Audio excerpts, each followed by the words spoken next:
Chapter 181 068 Ren Qian suspended, VIP member. _2 Who didn't lie to me, did you? Shen Qing handed the teacup to Jiang Fulai. Jiang Fulai sat on the sofa, taking the new cup emblazoned with Rendezvous Supermarket, and gracefully blew on it before taking a sip. Of course. When it came to bluffing, Jiang Fulai had a knack for it. Just by sitting there, he was as formidable as an army of thousands. So much so that even if he told Shen Qing the sun in the sky was square, she would feel there was some sense to his words. Good. Shen Qing's eyes darted around as she started to inquire more about Jiang Fulai. Xiaojiang, where are you from? Bai Lian was listening on the side, and it was giving her a headache. Auntie, we still need to go make some checks outside. She picked up Jiang He, so we'll be leaving now. Hey, Shen Qing yelled from inside the door. He, remember to come play with your sister next time? Jiang He, being held by Bai Lian, struggled to turn back to look at Shen Qing. It wasn't until they reached the downstairs that Bai Lian set him down, and Jiang He stared at the several excavators that had just entered the neighborhood for quite a while. Bai Lian didn't go to the library in the afternoon. Ming Dongheng drove to the address she mentioned. It was an old district in the east of the city. He parked the car, and as he looked up, he saw a dilapidated small quadrangle and was taken aback. This is Jiang Fulai also got out of the car and stood in front of the gate, looking at the partially hanging sign, Xingyi Martial Arts School. The quadrangle was quite large, probably about 5 or 6 acres. But it was almost suburban, with hardly any passers-by. The gate was made of thick red elm, and the 4 door studs had nearly faded, but one could still make out the peonies. The bronze door rings had revealed their true color. Bai Lian stepped onto the stairs and gently tapped the door ring 3 times. No one came to open the door. Are you looking for Master Jean? A man passing by on an electric scooter wiped his sweat with a towel and grinned. He should have gone to work on the construction site by now. Probably won't be back until 10 tonight. Bai Lian already knew from Mao Kuan that this martial arts school had closed down.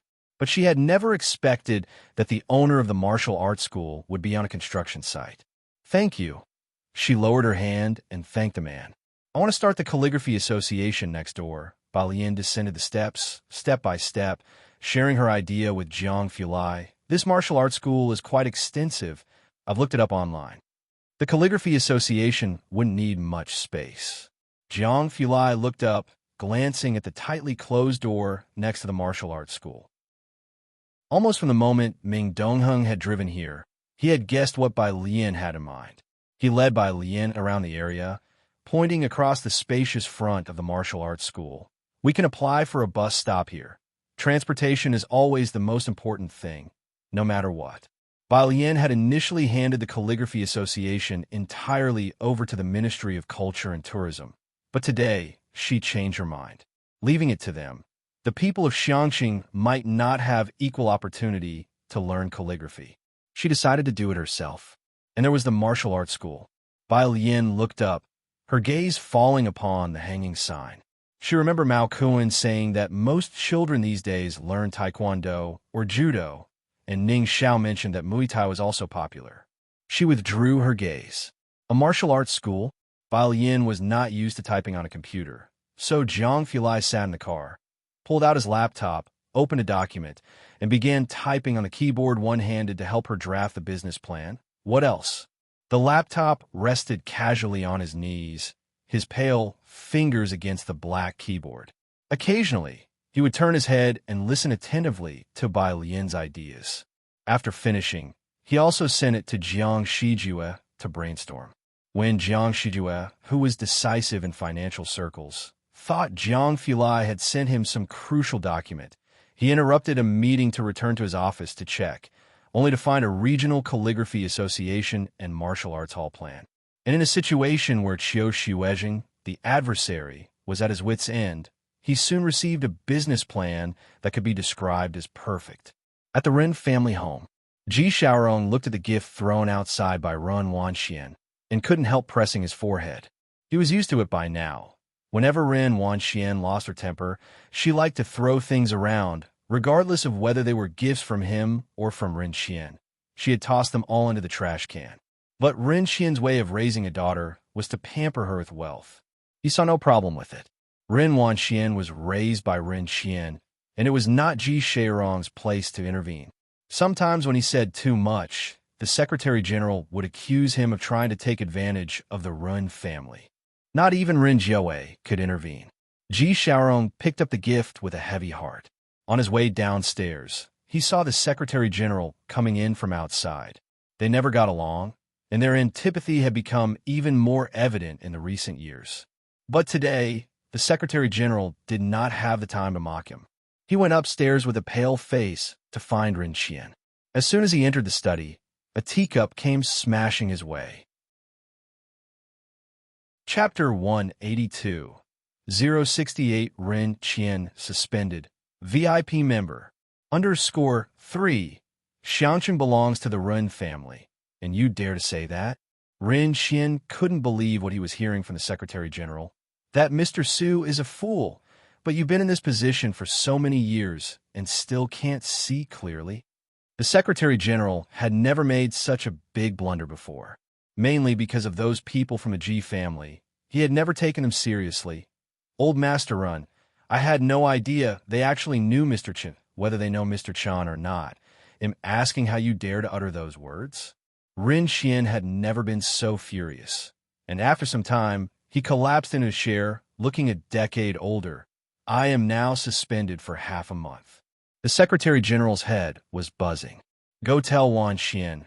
Ren Qian had done nothing wrong all these years and wasn't afraid of being investigated. Tell her that she won't be able to join the Calligraphy Association. As for Minister Su, he had committed too many wrongs, and there was no one left to save him. Ren Wanxian was unaware of the Ren family's troubles. She had already received notification from Qiu Shuezheng that Bai Lian was going to start a separate calligraphy association in a place where birds don't even bother to poop. Ren Wanxian was initially upset about not being able to join the calligraphy association, but upon hearing this news, she suddenly lost interest in joining. Senior brother, do you still want to join the Xiangqing Calligraphy Association? Jiangjing. Xiangqing belongs to Beicheng, and the vice president had already announced the news about the founding of the Xiangqing Calligraphy Association and the Beicheng Writers Association, encouraging everyone to join as members of Xiangqing. The Xiangqing Calligraphy Association is hosted by the first prize winner of this year's Lanting Award. This news shook many people in the Beicheng Writers Association, and lots were tempted. I recall that you're also from Xiangqing, right? Jian Rong had ideas of his own. Looking at Xiu Buqing, Xiangqing was ordinary, but this by Jian was truly attractive to Calligraphy Association members. The team leader helped me sign up. Jian Rong was holding a registration form. I advise you not to go. I'm already trying to find a way out. Xiu Buqing pursed his lips, addressing Jian Rong and others around him, giving you all a heads up, you know what kind of place Xiangqing is. Although she ranked first, she joined only the Xiangqing Calligraphy Association, not the Jiangjing Calligraphy Association, and the Xiangqing Calligraphy Association is situated in a suburb. The vice president will surely have to send a few people down there. I suggest those of you with connections start looking now, so you don't find yourselves being dispatched there. Joining a newly established junior association, especially one not part of the traditional Calligraphers Association, will make it difficult to leave once you're in. As he spoke, Qiu Buqing also sent an application report to Qiu Shuezheng. Everyone looked at each other, knowing the reputation of Xiangqing. Those who wanted to go were mostly tempted by Bai Jian's fame. But what use would that fame be if Bai Jian didn't join the Jiangjing Calligraphy Association? Without joining the Calligraphy Association, it's impossible to find top-tier teachers. How can they progress without that? One's career would surely stagnate at that point, with no further development possible. Who isn't striving for the Jiangjing Calligraphy Association? Who wants to be sent to the hopeless Xiangqing? Poor and nameless. There were no famous teachers, and the only person of note, Qiu Shuizheng from the Beicheng Writers Association, was average at best. She performed exceptionally this time, but without joining the Jiangjing Calligraphy Association, how can she develop without a teacher's guidance? I'll mention it to my grandfather and ask him to talk to the vice team leader. I'm going to apply to withdraw. Jian Rong frowned, abandoning the idea. I have a third-class award. which meets the application criteria for the Jiangjing Calligraphy Association. They'll find a better teacher to instruct me. Brother, just as he got up, a male student approached from behind. You're not going, are you? Can you give me the application form? You? Jian Rong looked at the student, recognizing him as his uncle's son. Jianjia? Why would you go to Xiangqing? His gaze toward Jianjia was akin to looking at someone with an intellectual disability. Everyone was looking for connections to avoid being sent to Xiangqing. Yet here was someone volunteering to go. My female buddy, Jianjia scratched his head. I want to check out that rock at Xiangqing No. 1 High School. You were chosen by the vice team leader, so it would be awkward for you to withdraw, but it's different for me. Grandfather would certainly not refuse. Mainly because it was only today that Jianjia saw the work and realized Bai Lian wrote in the Liang style. And the style he studied was also Liang. Whatever suits you. Jian Rong gave Jianjia a glance, handing over the registration form. Then you talk to grandfather yourself. It wasn't me who pressed you. Watching Jianjia take the registration form, Jian Rong felt as if he had shed a burden, feeling much lighter. Jianjia, holding the registration form, called his grandfather again. The Jian family valued Jian Rong highly. When they heard that Jianjia was taking Jian Rong's place in the dismal location, Grandfather Jian naturally agreed readily, without asking any further questions. Chapter 183. 068 Ren Qian suspended, VIP member. _4 Jian just submitted the list and flew back to Beijing the next day. After taking a train transfer, he arrived in Xiangqing dusty and disheveled on Monday afternoon. No one from the Jian family came to pick him up. He wasn't surprised at all, as he never considered himself to be the chosen one by fate. Jianzhou arrived alone at the Calligraphy Association venue, where Qiu Xuezheng was sweeping the floor outside. Seeing him, Qiu Xuezheng looked up and smiled. Jianzhou, right? Come in first. We have a members' meeting at 6 o'clock. Bai Lian quietly set up a calligraphy association without any opening ceremony or press conference. She personally invited local calligraphers who hadn't taken any exams to join. She wrote the signboard Xiangqing Calligraphy Association with her own hand.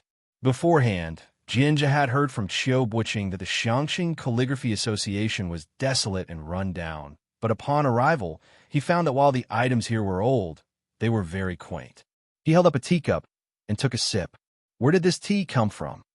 Jianjia looked up at Qiu Xuezheng, feeling quite strange. This tea, why does it taste so much like old Patch's tea? Why do I know it so well? Because his grandfather sent a tea cake to Jian Rong when she was shortlisted for the Lan Ting Award, and she had boasted about it for a year, even letting Jianjia try it, and he remembered it distinctly. He even felt that the color of this tea was much better than the one Jian Rong had. Here, Qiu Xuezheng pointed to a big jar behind him, brought by student Bai. Do you like it? Take some back with you later. We have limited funds here. Only these things, he sighed. Jianjia stared dumbfoundedly at the large jar placed behind him, and then glanced down at the tea in his hands. That time, Jian Rong had boasted about that tea cake for a long time. With so much of it, could it really be old Patch's tea?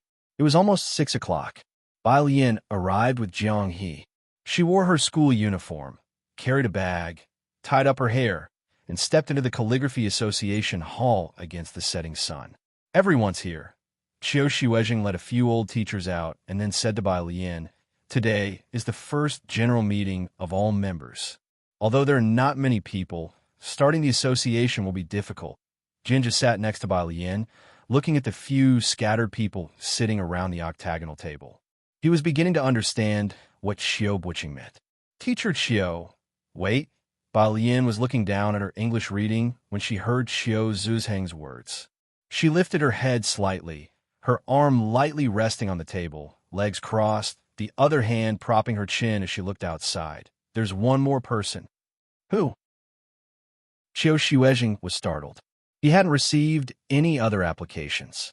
Just as he was saying that, a tall figure slowly appeared at the doorway in the twilight, holding a cell phone and casually walking along the stone path. Qiu Xuezheng immediately recognized him as the man who had sat next to Bai Lian at the coffee shop. Jianjia, who was leaning on the table and talking to Bai Lian, straightened up abruptly as he felt the gaze. There were others sitting around the octagonal table who were previously chatting merrily, but they all became tense for some reason upon seeing Jiang Fulai. Jianjia moved halfway off his seat, thinking to make room for this big shot. However, before he could stand up, Jiang He, sitting on the other side of Bai Lian, got up in a familiar way and sat down expressionlessly on a stool set to the side. Jianjia, Jiang Fulai casually pulled out the chair next to Bai Lian and sat down nonchalantly, greeting everyone at the octagonal table. Just carry on, I'm just here to listen. He acted as if he was just casually listening. But facing him, how could Qiu Xuezheng be casual? It's like this, we have a total of 8 initial members. Qiu Xuezheng read from the notebook one by one, and when he got to the end, he hesitated as he looked towards Jiang Fulai. May I ask? Jiang Fulai, the Fulai from Turkic language. Jiang Fulai lightly tapped the tabletop with his fingertips, leaning back lazily in his chair as he announced his full name. Qiu Xuezheng nodded, added the name, and asked, "Is this your first time joining a calligraphy association, or a second time?" "Second time joining." Qiu Xuezheng looked surprised again, as he had thought Jiang Fulai, like Bai Lian, was joining for the first time. After all, Jiang Fulai had an aura of elite about him, more like someone in finance or politics, and didn't quite fit the artistic image. Second time joining, he took a sip of tea to ease himself before continuing to write on the paper. Which calligraphy association were you previously in, and do you have a rank? Traditional Calligraphers Association, ranked. Jiang Fulai started lazily, then thought for a moment, special grade member, I guess. Qiu Xuezheng, about to take note of Jiang Fulai's information, paused with his pen in shock and looked up. Chapter 184. 069 Practices with a Bunch of Iridium, Director of Jiangjing Hospital. Second update.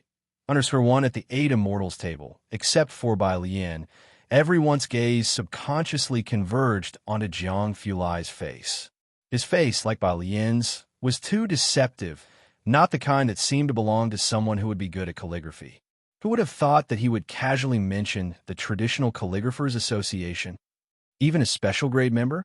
There are only 5 total special grade members in the Traditional Calligraphers Association.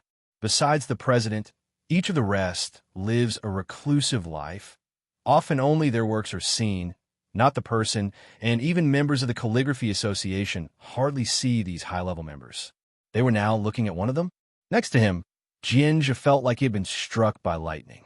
He couldn't help but lean in to look at Jiang Fulai, and when he encountered Jiang's light, indifferent eyes, Jianjia immediately averted his gaze. Is there a problem? After a long silence, Jiang Fulai raised an eyebrow. Ah, no. Qiu Xuezheng was shocked as well. Having weathered many storms, he slowly recovered from his amazement. No problem. His trembling pen tip inscribed the words special grade behind Jiang Fulai's name. You want to take the exam? Bai Lian turned her head, not understanding the rules here. She slightly tilted her head, quietly asking Jiang Fulai. She was dressed in the simplest school uniform, her profile clean and shallow, her eyebrows and eyes as delicate as a snow-topped floral arbor, the overhead lighting casting a hazy, gentle aura around her. Not only do members need to be ranked, but the associations do as well. Jiang Fulai held a purple clay teapot, leisurely pouring tea in her cup as well as his own. We only have 8 people now, just a junior association. Every year in June, rankings are conducted for major calligraphy associations. Associations are categorized top-down into Special Grade Association, Senior Association, Intermediate Association, and Junior Association. The entire country has just one Special Grade Association, which is the Traditional Calligraphers Association, and this is one of the reasons that everyone wants to join it. Senior associations are distributed across the 4 major cities. Bai Lian, never having participated in a grading, is currently just a junior member, despite having won the Orchid Pavilion Award. This is the membership fee. There's no password. Before leaving, Jiang Fulai handed a card to Qiu Xuezheng. She wants to set up a good calligraphy school.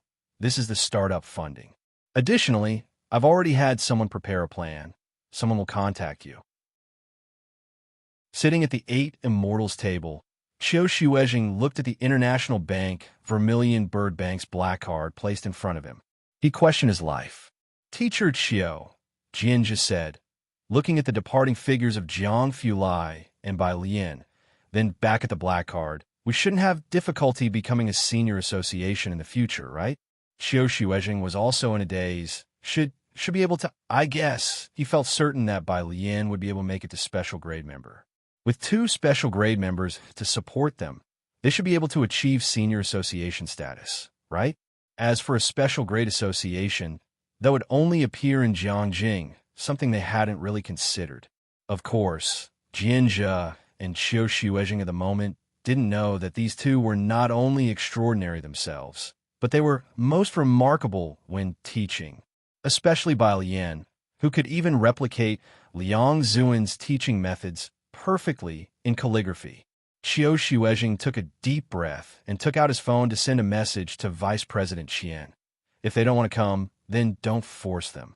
On the other side, when Vice President Qian said that he would not send anyone to Xiangqing, both Jianrong and Qiu Boqing breathed a sigh of relief. Especially Qiu Boqing, who originally thought that Qiu Shuezhing would pressure him. He didn't expect not to receive a single word from Qiu Shuezhing. Meanwhile, Yongfu residential area. A man in a shirt, with a cigarette clamped in his hand, tattoos peeking through his tank top up to his neck, followed by 4 large excavators. No one here is signing. Boss Liu, mainly because of a painter, his subordinate carefully lit his cigarette for him. The household at 7 building, 601, Ji Xiaojun. He's educated and highly respected here. He seems to have noticed the loopholes in the contract and has prevented people here from signing. As he spoke, the subordinate also handed a stack of files to Boss Liu. Yongfu residential area is located in the development zone, a piece of cake everyone wants to get their hands on. Here live ordinary people, and the agreement for demolition provided by Boss Liu had loopholes. It was originally thought that deceiving these solitary elderly would be quite easy, but unexpectedly, not a single person had signed. Upon investigation, 7 building, 601 was the cause of it all. Everyone in the residential area followed the painter's advice.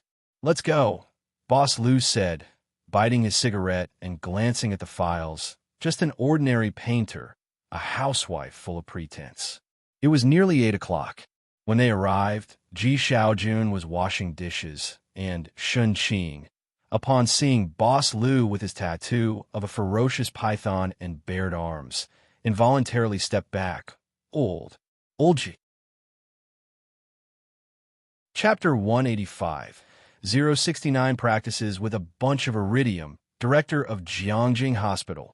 Second update, _2, Shun Qing, Ji Xiaojun, right? Mr. Liu sat down in the chair his subordinate had moved over, tilting his head slightly.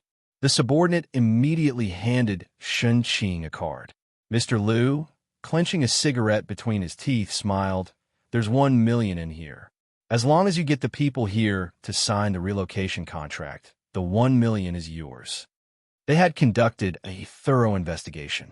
Ji Xiaojun was known for his integrity, but Shun Qing was a petty bourgeois. 1 million. Enough to buy a soul. 1 million. Shun Qing's eyes widened upon hearing this, staring at the card. For an ordinary person, this was a fortune. Shun Qing had never seen so much money. Without even blinking, Ji Xiaojun returned the card to Mr. Liu. We won't do such a thing. Mr. Liu laughed. He looked deeply at Shun Qing and then waved his hand. Let's go. After the men had left, Ji Xiaojun slammed the door shut and frowned at Shun Qing. Don't even think about it. Tuesday. Yang Lin had been coming to school regularly these past few days. Bai Lian took out the books one by one, pondering how to discuss the matter of moving the household registration with her. Unlike the others, Yang Lin always avoided contact with people. Lian, Xiaohan twirled her finger in front of her. Looking at Bai Lian, Bai Lian looked up, her eyes reflecting the morning sun, appearing rather charming. Speak. Oh, Xiaohan said, looking at Bai Lian. I'm a self-media practitioner. Of course, I'm still at the starting stage. I want to post your school anniversary video on my account. Can I do a little blurring? Zhang Xi's, who had just arrived in the classroom, felt dizzy. He strode in with long legs. Xiaoan, can you talk slower? Who can understand you? I didn't even catch a breath. He had barely finished speaking. Bai Lian leaned back. Go ahead, post it. She had no objections to this matter. She wasn't very clear on self-media, but it was hard for her to refuse Xiaoan's request. Zhang Xi's. You're so nice, Xiaoan exclaimed, about to hug Bai Lian. But she was stopped by Bai Lian with a finger, which lightly touched Xiaoan's forehead while her other hand casually pulled out a book, tilting her head slightly, and giving Xiaoan a lazy smile. Speak properly, no touching. Oh, Xiaoan's ears turned a tad red. Then, as if remembering something, she rolled her eyes at Zhang Xi's. Idiot. Zhang Xi's. The day's classes ended. Bai Lian didn't head to the milk tea shop after school in the evening. Instead, she went to the Calligraphy Association with Jiang He. The application for the bus stop sign had already been approved, and now they were planning the route. Sis, Jianzhu was moving chairs in the courtyard. Seeing Bai Lian come over, his eyes lit up. Come check out our classroom. The Calligraphy Association was right next to the gym. Though smaller than the gym, it covered a good acre, and the surrounding rooms had been planned by Qiu Xuezheng as classrooms, offices, reception rooms. Jianzhu showed Bai Lian a 30-square-meter classroom. In a couple of days, when the equipment arrives, kids from nearby can come and learn. Not bad. Bai Lian put down her backpack, then unzipped it and handed Jianzhu a bag of things inside without much effort. Seeing how easily Bai Lian handled it, Jianzhu caught it with one hand. But as he took it, he nearly fell to the ground, swiftly bracing himself against the wall. Jiang He sat on a nearby stool, swinging his legs, expressionless as he watched Jianzhu. What is this? Jianzhu looked down in shock at the dozens of silver metal pieces inside, each the size of a quail egg. Just these few pieces, dozens of pounds? For practicing calligraphy, Bai Lian raised her hand, revealing a crimson ribbon on her wrist and a piece of iridium the size of an egg. You should hang one on yourself daily. She had requested these from Mao Cohen a few days ago, and Mao Cohen was quick. Of course, Miss Bai was still unaware of the price tag attached to her quail egg-sized item. Jianzhu nodded absent-mindedly. On the outskirts of the city, an abandoned warehouse. Mr. Liu, holding 2 cards in his hand, slowly crouched next to Shenqing, narrowing his eyes. You like money, don't you? 2 million, and you're still not willing? He couldn't understand why, with 2 million offered, Shenqing would say she was unwilling. The profile of Shenqing described her as greedy for petty gains, vulgar, selfish, and mercenary. He could obviously tell that she was extremely greedy for money. After glancing at the bank card, Shenqing looked up after a long while, smiling obsequiously. Mr. Liu, the elders in our community, I thought we were the same kind, but you truly disappoint me, Mr. Liu said with a smile. He stood up, his foot crushing hard on Shenqing's right hand, and gently tossed the 2 bank cards aside. Chapter 186. 069 Practices with a Bunch of Iridium. Director of Jiangjing Hospital. Second update. _3 Shenqing felt the pain at her fingertips. Her features twisted together in an instant. Liu. President Liu. President Liu took pleasure in Shenqing's painful expression before he stepped back and with a turn of his head said, You guys come here. 5 minutes later. I didn't expect you to be so tough, he said as he watched Shenqing collapse to the floor, lighting another cigarette, and now. Shenqing lifted her head again and spat at President Liu with blood in her saliva. You even cheat the elderly out of their money, and you call yourself a human being, huh? President Liu slowly wiped the spit off his face, his smile unwavering, but his gaze was like a venomous snake hidden in the abyss, much like the python trailing up to his neck. Teach her a good lesson. 9 o'clock in the evening. Ji Milan, who had just finished taking a bath, received a phone call, almost dropping the towel in her hand. What? She hung up the phone, quickly changed her clothes, and scrambled for her coat. What's wrong? Suin had just finished a meeting when he saw Ji Mulan grabbing her coat and heading out the door. "My brother," Ji Mulan said with furrowed brows, grabbing her car keys. "He's in the hospital right now. My sister-in-law is an emergency. They need panda blood. And in the only match." She didn't have a high opinion of Shun Qing, the kind of petty bourgeois who fawned over others for personal gain. But the call was from Ji Xiaojun. Emergency? Suin quickly followed her, taking her car keys and handing them to his assistant since he couldn't drive after drinking that evening. "Don't panic. They'll go with you." Ji Mulan felt much calmer following behind Suin. They arrived at Xiangqing Central Hospital. Standing at the entrance, Ji Xiaojun rushed towards Ji Mulan as soon as he saw her, pulling her forward without a word. "Brother, slow down." Ji Mulan stumbled. What exactly happened? Ji Xiaojun didn't say a word. He simply handed Ji Mulan over to the nurse with a deep look. "She is panda blood. Please get ready." The nurse rushed Ji Mulan to draw blood, not forgetting to hand the critical condition notice to Ji Xiaojun. "The patient's condition is very bad." With shaking hands, Ji Xiaojun signed his name on the paper. In just half an hour, 3 critical condition notices had been issued. "You have to hold on." Su In patted Ji Shane's shoulder for comfort, then inquired, "What happened to an alien? If you need any help, just say so."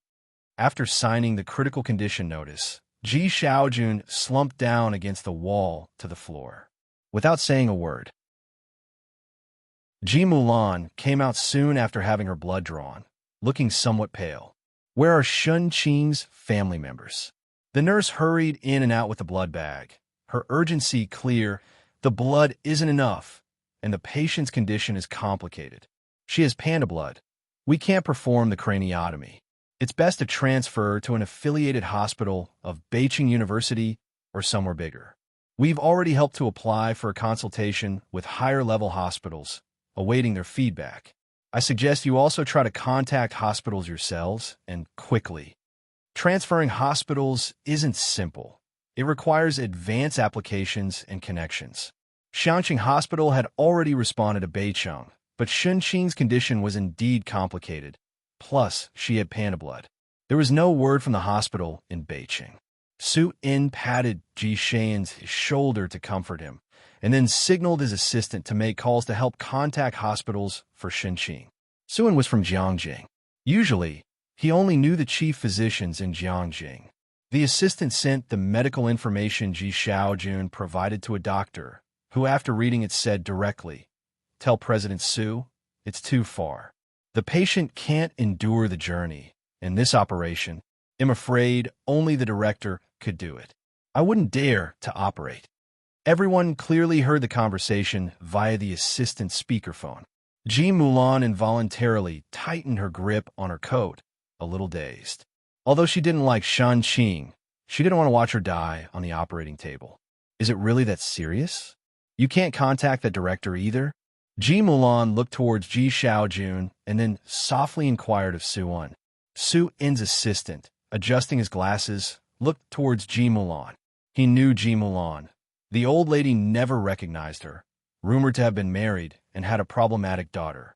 Su In wanted to bring the daughter back home, but the old lady had sarcastically dismissed the idea as wishful thinking. Nevertheless, the assistant treated Ji Mulan straightforwardly and told her the truth. "Madam, that's the director of Jiangjing Hospital, and appointments with him are scheduled until next year. President Su? Even Miss Su would have a hard time seeing him." Ji Mulan didn't know about the situations in Jiangjing, but upon hearing that even Yajun couldn't meet that director, she could roughly understand the gravity. After a long silence, Su In looked at his assistant. "Call the young master. He's at Jiangjing University. He might know some people." The assistant hesitated, knowing that disturbing the young master would trigger criticism from the old lady. But in the end, he went to make contact anyway. "Thank you." Ji Xiaojun sat on the ground, his eyes hollow as he looked at the emergency room. "It's all my fault. It's all my fault." Where Shunxin's family members were short of blood for the patient, Ji Mulan quickly stepped forward. The nurse glanced at her and shook her head. "You can't draw any more." Ji Mulan had already been drained of quite a bit of blood, her head buzzing. She remembered that Bai Lian had blocked her number and asked Su-in to make the call. Hurry, alien. Alien also has Rh-negative blood. Chapter 187. Mysterious Surgeries Number 1, Saintly Hand. Alien's True Nature _1 by Lian arrived at the hospital after 10 o'clock. She had already changed out of her school uniform and was wearing a White House dress, her face expressionless, ignoring everyone as she went with the nurse to have her blood drawn. The nurse carefully inserted the needle into her arm, and the dark red blood climbed up the transparent tube. Halfway through, the nurse was about to remove the needle. Bai Lian's arm was still on the table, the faintly visible greenish veins just beginning to show as she had kept her eyes downcast. She only then slightly lifted her gaze, revealing depths that were extremely deep and cold, and then spoke her first words, "Continue." The words seemed to shatter into ice, one by one. The nurse knew that drawing more blood would harm the donor's body, but the look in Bai Lian's eyes startled her, and she shakily drew 2 more tubes.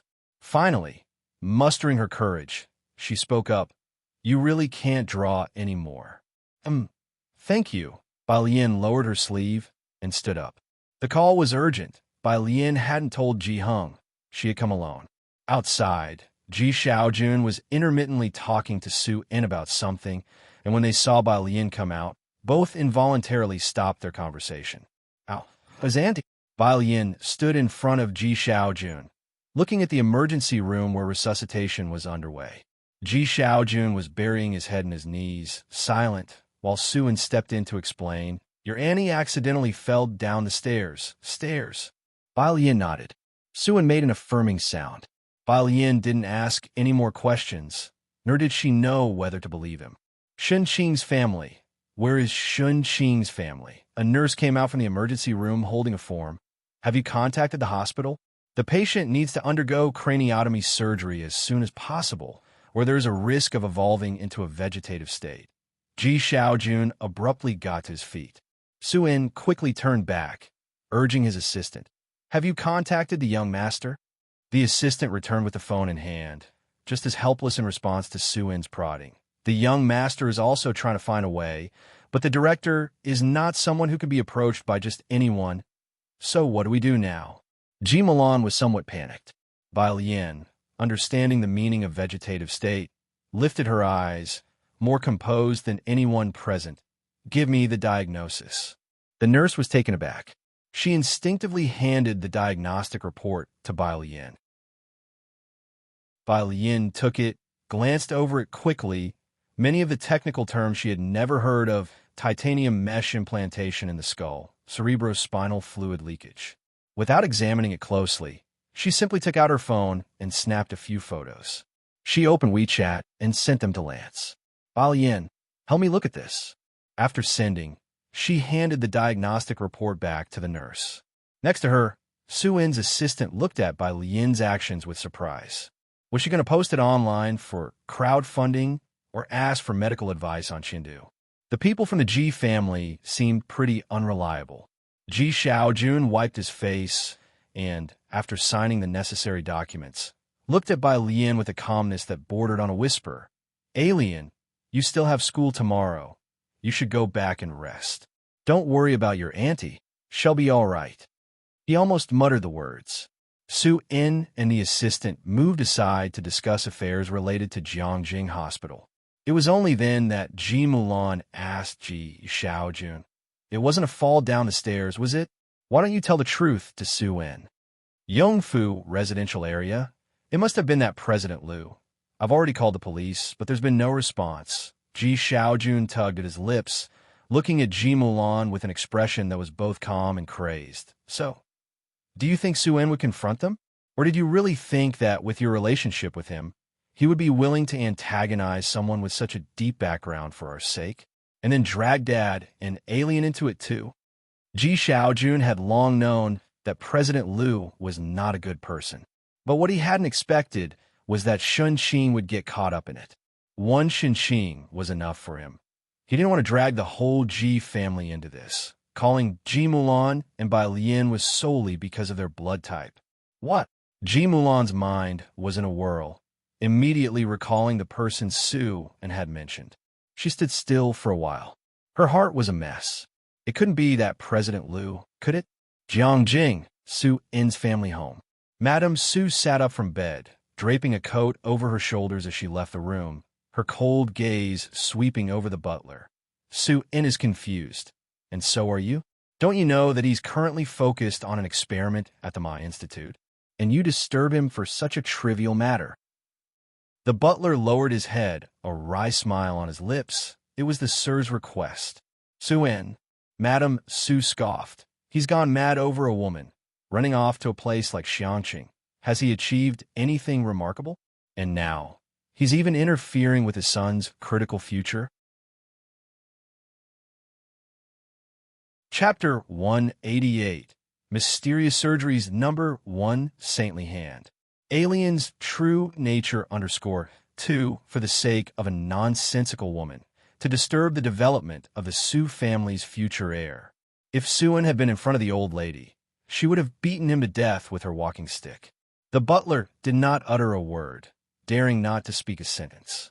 Intercept Su En's calls for me, the old Mrs. Su said, her eyes lowered, her hands twirling the Buddha beads. If I hear he's called the young master again, you all pack your bags and get out. Whatever Ji Mulan is, whatever the Ji family is, whatever stepdaughter, old Mrs. Su wouldn't acknowledge any of it. Even if Su En were to marry her, she wouldn't let that woman set foot in the Su family's house. Rest assured, the butler bowed and withdrew. He set about arranging the matter.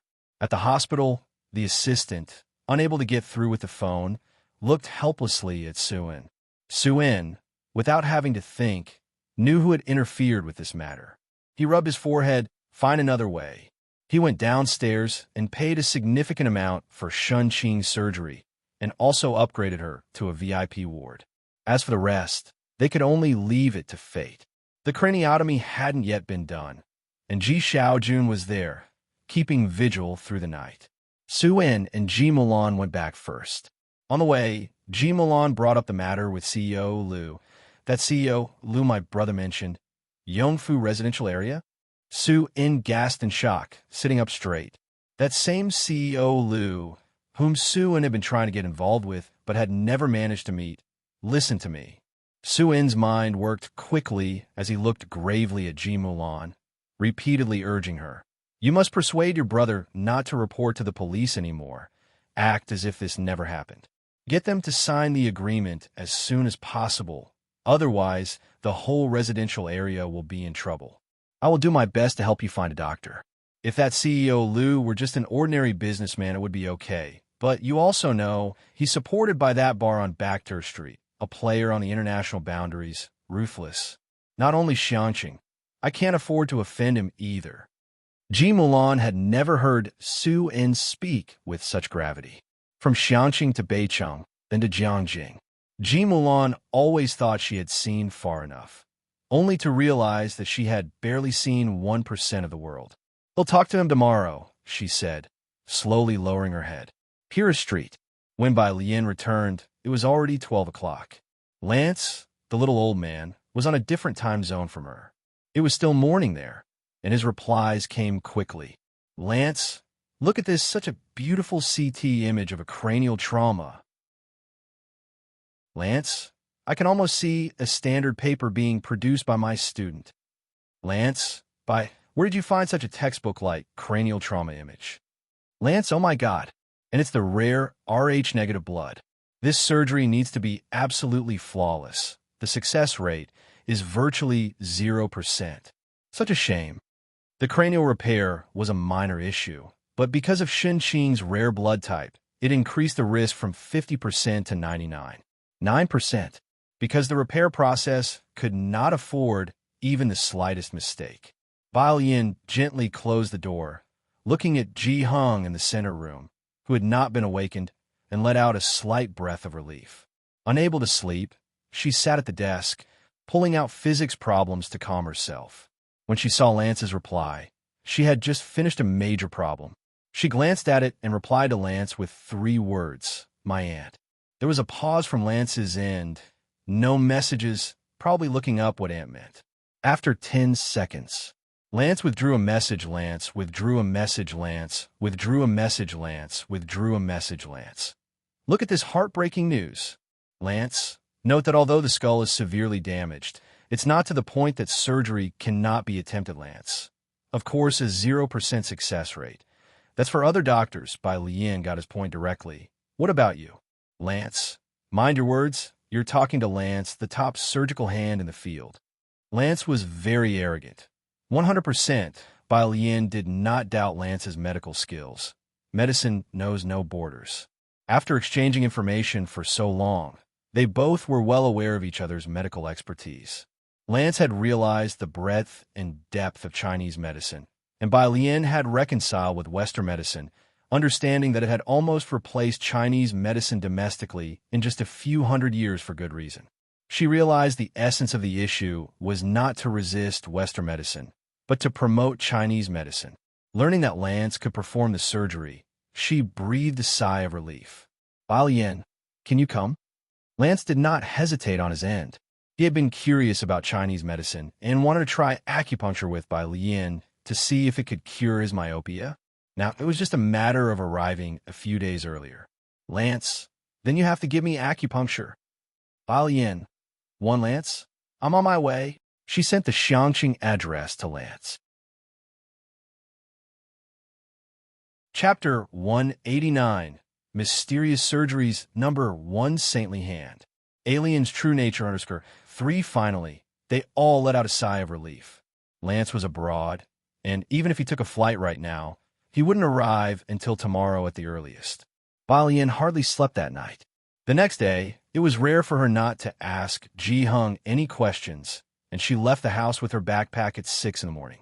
At 6:30, on the first floor of Xiangqing Hospital, a group of people was talking to the nurse at the front desk, led by an old lady leaning on a walking stick. She stared at the shiny nurse's station, hesitant to speak, and it took her a long while to step forward carefully and ask, "Nurse, we are all here to donate blood for Xinqing. Where can we give blood?" Behind her were construction workers with safety helmets, a middle-aged couple who had started selling breakfast early and hadn't even taken off their aprons, and underage kids who had come with their parents. "Yes, nurse, where do we go?" The worker took off his helmet, revealing his dark face full of urgency. "I heard she was seriously hurt." "Hurry, nurse." Someone directly rolled up their sleeve. "Take mine. I have a lot of blood." About 100 people all surged forward. It was quite a sight. Yongfu Residential Area was an old community where people had lived for decades, especially the older generations who knew each other very well. "Grandma, your blood can't be taken." The nurse at the station had never encountered such a situation and was somewhat flustered. She stood up and then shouted, "Everyone wait, don't make noise, line up, and I will inquire about the situation."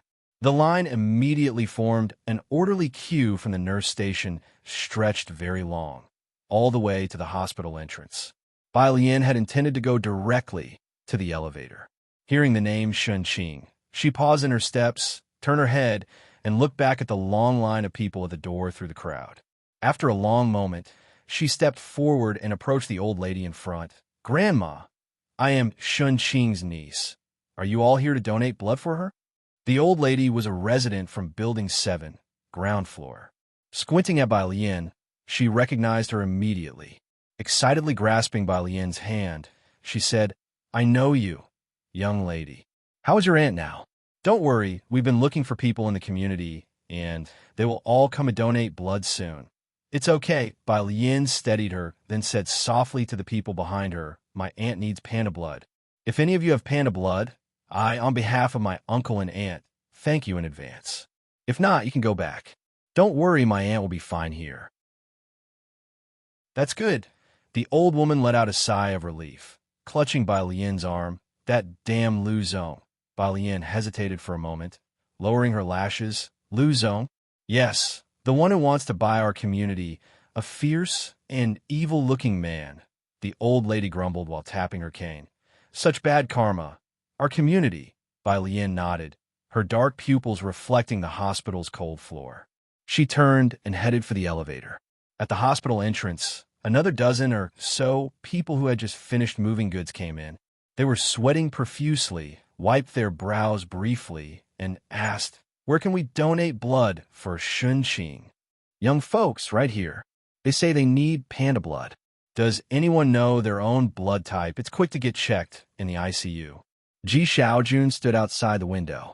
Not far away, Ji Mulan and Su En had also arrived early.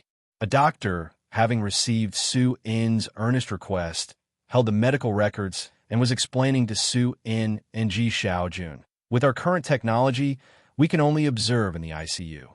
You are aware of Ms. Shun's condition. Her blood type is rare, and there are very few who dare to take the risk of operating in the country.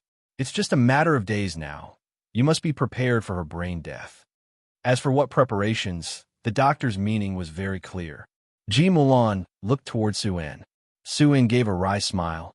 "I can't get in touch with that, Dean." Ji Shayan's gaze calmly shifted towards the ICU, the depths of his eyes brewing a storm. "Uncle."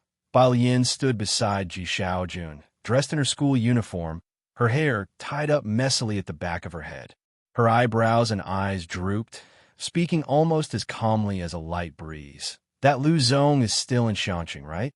My aunt ended up like this because of him?" That sentence made everyone present shiver.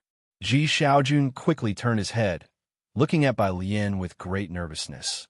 "Who told you this?" "What Lu Zong?" "Alien, you're just a student.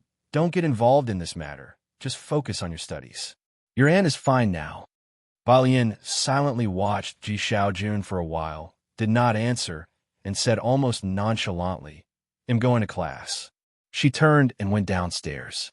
7 o'clock. Downstairs at the hospital, Director Chen's car hurriedly stopped. He got anxious as soon as he received a call from Bai Lian and rushed over. He immediately spotted Bai Lian leaning against a tree. "Miss Bai." He got out of the car.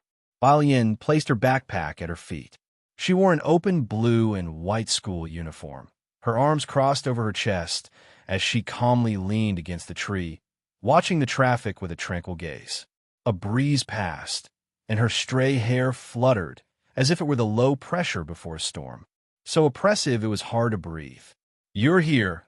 Bai Lian extended her hand, slowly plucked a withered yellow leaf that had fallen on her arm. "There's a Lu Zong who wants to buy Yongfu residential area. Do you know him?" No matter when or where, Bai Lian was always languid and easygoing, and Director Chun had always thought she had a good temper. This was the first time he faced her tempest.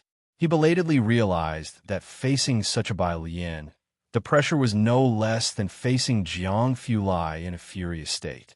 Director Chen responded very cautiously, "I don't know him." "That's good." Bai Lian tilted her head slightly, looking at Director Chen with a smile on her lips but frost in her eyes. The pressure she emitted was menacing. "I want all his information." Chapter 190. 071 Gathering from all directions, converging in Xiangqing, second shift. _1 Chief Chen didn't dare to ask at this moment how Director Liu had offended Bai Lian. "Miss Bai, rest assured." Chief Chen's mind spun rapidly. "It's just a background check. I will make sure to investigate thoroughly. Even his ancestors won't be able to escape." Bai Lian bent down, picked up her backpack, her eyelashes lowered, and she thanked him at an unhurried pace. "Thank you." Chief Chen didn't dare accept Bai Lian's thanks. Such a small matter, and the several suggestions Bai Lian had given him had made him feel on top of the world recently. He stood still, watching Bai Lian leave, and waited until she boarded the bus. Only then did Chief Chen wipe the sweat from his brow. Unable to help thinking, would Bai Lian have torn him apart as well if he had known that Director Liu? After that thought, he shivered with cold. He immediately placed a phone call to look into the issues at Yongfu residential area and that Liu surname, who truly seemed to have a death wish. Then he called Ji Xiaojun. Ji Shayan's words were vague, only mentioning that Shunqing was currently in the hospital and sticking to the same story, that she had fallen down some stairs. Nothing more was said. Linking this to Bai Lian's reaction, Chief Chen almost instantly guessed. This matter must be related to that Director Liu. This Xiangqing, Chief Chen said as he dialed Jiang Fulai's number. Why is it always causing me such trouble? He returned to his car, his demeanor incredibly stern. This loose surname, he's done for. School. Pu Xiaohan saw Bai Lian and originally wanted to share the news that her video had gone viral. But as her eyes lifted, she saw Bai Lian enter with a wrapping of coldness. Bai Lian gently placed her backpack on the desk. Her black hair gathered behind her head, and those black pupils seemed to swallow all light. The tranquil atmosphere spread outward from her at the center. Even the usually oblivious Zhang Xi's sensed something was off and became quiet. The physics teacher came to class and found the usually lively class eerily quiet. That's how it should be. Everyone is doing very well today, Zhang Xi's included. The physics teacher was very pleased. Zhang Xi's, with his head lowered, was inwardly cursing. He was just scared. Pu Xiaohan passed Bai Lian a note during class, asking her what was wrong. Bai Lian held the note and wrote back briefly, stating that Shen Qing was still in emergency care, but in need of panda blood. Pu Xiaohan took the note back and, looking at the reply, took a secret photo of it with her phone after class. One big bowl per meal. The young lady who played the Guzheng yesterday. Her aunt is in emergency care. Are there any friends with Rh-negative blood nearby? Xiangqing. Praying hands. Praying hands. Praying hands. Picture, she hadn't yet shared the good news that her video had gone viral with Bai Lian. She gained 200,000 followers overnight, with views surpassing 5 million and still rapidly increasing. Her comment section became active again as soon as she posted the video. Alien. Pu Xiaohan looked back down. Do you have your aunt's medical certification? Bai Lian, resting her chin on her hand, quietly gazed out the window. At the sound of the voice, she tilted her head, and sent Xiaohan the photo she had taken the day before. The photo contained Shen Qing's information and the name of the hospital. At noon, Bai Lian didn't join them for lunch. She took her phone and left the school. In class 15, Pu Xiaohan gazed at Bai Lian's retreating figure and murmured, her aunt must be very ill. Zhang Xi's also frowned, scratching his head. It's a pity I'm not panda blood, I'm type B. Pu Xiaohan, busy replying to messages from concerned people, felt annoyed and dismissed him. That suits you well. The whole class inquired, but not one was panda blood. The entire class 15 proceeded to ask other people and their families. At midday, the sun was beating down fiercely. Bai Lian had taken off her uniform and walked out of the school gate with her head down. She walked straight to the bus stop until a familiar car parked to the left of the school gate honked its horn, causing Bai Lian a halt. She looked up and saw the familiar car. Changing her path, she walked over, opened the passenger door, and got in. After fastening her seatbelt, she casually placed her coat on her lap and propped her elbow against the car window. Jiang Fulai watched her quietly, her complexion even paler from the excessive blood drawn the night before. Neither spoke, as Jiang Fulai started the car and, without asking where she wanted to go, drove straight to Xiangqing Hospital. At 12 o'clock, Bai Lian received a message from Lance. The two only communicated on WeChat, although Lance had called her that morning. His grasp on Chinese was mediocre at best, reading the text with difficulty and speaking rather laboriously. So they reverted to WeChat for communication. Lance had arrived in Beicheng. Chapter 191. 071 Gathering from all directions. Converging in Xiangqing. Second shift. _2 Lance. My assistant says there's no plane in Xiangqing. We don't know when we'll be able to get here. He then sent a location. They're now looking for a car to drive there. The plane? Bai Lian slightly lifted her face, her fingertips propping up her chin, suddenly turning her head to look at Jiang Fulai. She remembered that someone owned a private plane. It was parked at Damping City. Red light. Jiang Fulai stopped at the intersection. The temperature difference in Xiangqing was quite big, and with the sun at its peak, Jiang Fulai took the chance to look at her, his icy profile glinting with a cold light in the sunlight. Just say it, he said. He didn't even wait for Bai Lian to ask. The surgeon is currently in Beicheng, and my aunt can't wait. Bai Lian leaned slightly against the door, her eyes squinting slightly. It would take until tomorrow, even by train from Beicheng to Xiangqing, including the high-speed rail. Time was pressing. Upon hearing this, Jiang Fulai nodded, started the car. Is he reliable? If not, they'll have someone come back from Jianjing. Should be. Balian wasn't familiar with the medical field or the current level of medical expertise, but she knew from their discussions that Lance's medical skills were definitely extraordinary. Jiang Fulai. He didn't know how to judge her should be. He had just come back from the laboratory and didn't know the specific condition of Xinqing. He planned to go to the hospital later to get a clear picture and make preparations just in case Lian's should-be doctor wasn't reliable. The hospital, the intensive care unit. Ji Xiaojun was still outside. The consultation with the experts from Xiangqing Hospital was almost useless, and they could only try to report to a higher-level hospital. Sun had already gone back to his business, asking Ji Mulan to stay here with Ji Xiaojun. When Jiang Fulai and Bai Lian arrived, the chief physician was communicating with Ji Xiaojun and Ji Mulan. The three of them stood at the door of Shun Qing's ICU room. Ji Xiaojun hadn't slept in a day and a night, looking utterly world-weary. Today, both Jiang Fulai and Bai Lian brought a double dose of low pressure. Although the hospital itself had a low magnetic field and exuded a chilly aura, the chief physician couldn't help but rub his arms. I also told Mr. Su that she definitely needs to be transferred. It's not just that no one dares to operate here, but we also have problems with our equipment. What equipment is needed? Jiang Fulai also took off his coat, holding the black coat in his hand, 2 steps behind Bai Lian at an unhurried pace. He looked through the glass at Shun Qing in the ICU before turning to the chief physician. Just say it. The chief physician was originally talking to Ji Xiaojun. When Jiang Fulai arrived, he felt a tingling sensation on his scalp and began to explain to Jiang. Our hospital is not equipped with ECT and DSA technology up to the required standard. Jiang Fulai took out his phone, quietly listening. Someone will bring it over this afternoon. Jiang Fulai looked at the chief physician, politely asking, anything else? Don't hold back. His voice was very light. Even if you need equipment from MTR Laboratory, it will be here by tomorrow. MTR Laboratory? While ordinary people might not know, the chief physician, being a doctor, was very aware that it was the only laboratory of the World Medical Association, gathering top-notch doctors from around the world. It could be said that almost all special new drugs started from MTR. The chief physician had graduated years ago and had never had the opportunity to visit the MTR headquarters, but his teacher was fortunate enough to have gone.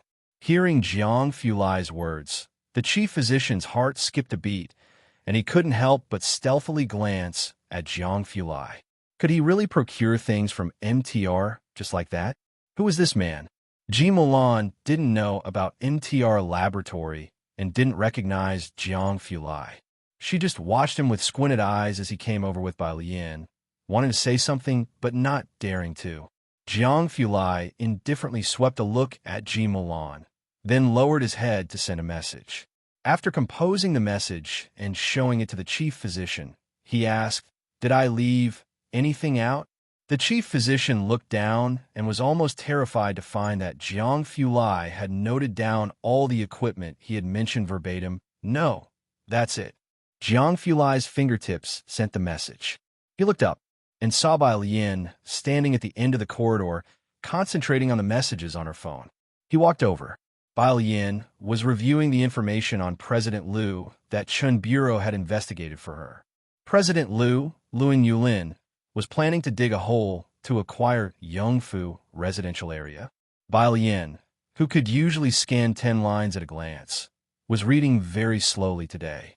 She scrolled through every line, not missing a single word. When Bai Lian finished reading, Jiang Fulai spoke, "I'm going to clear a runway. Call me if there's any situation here." Runway? Bai Lian probably realized. Okay.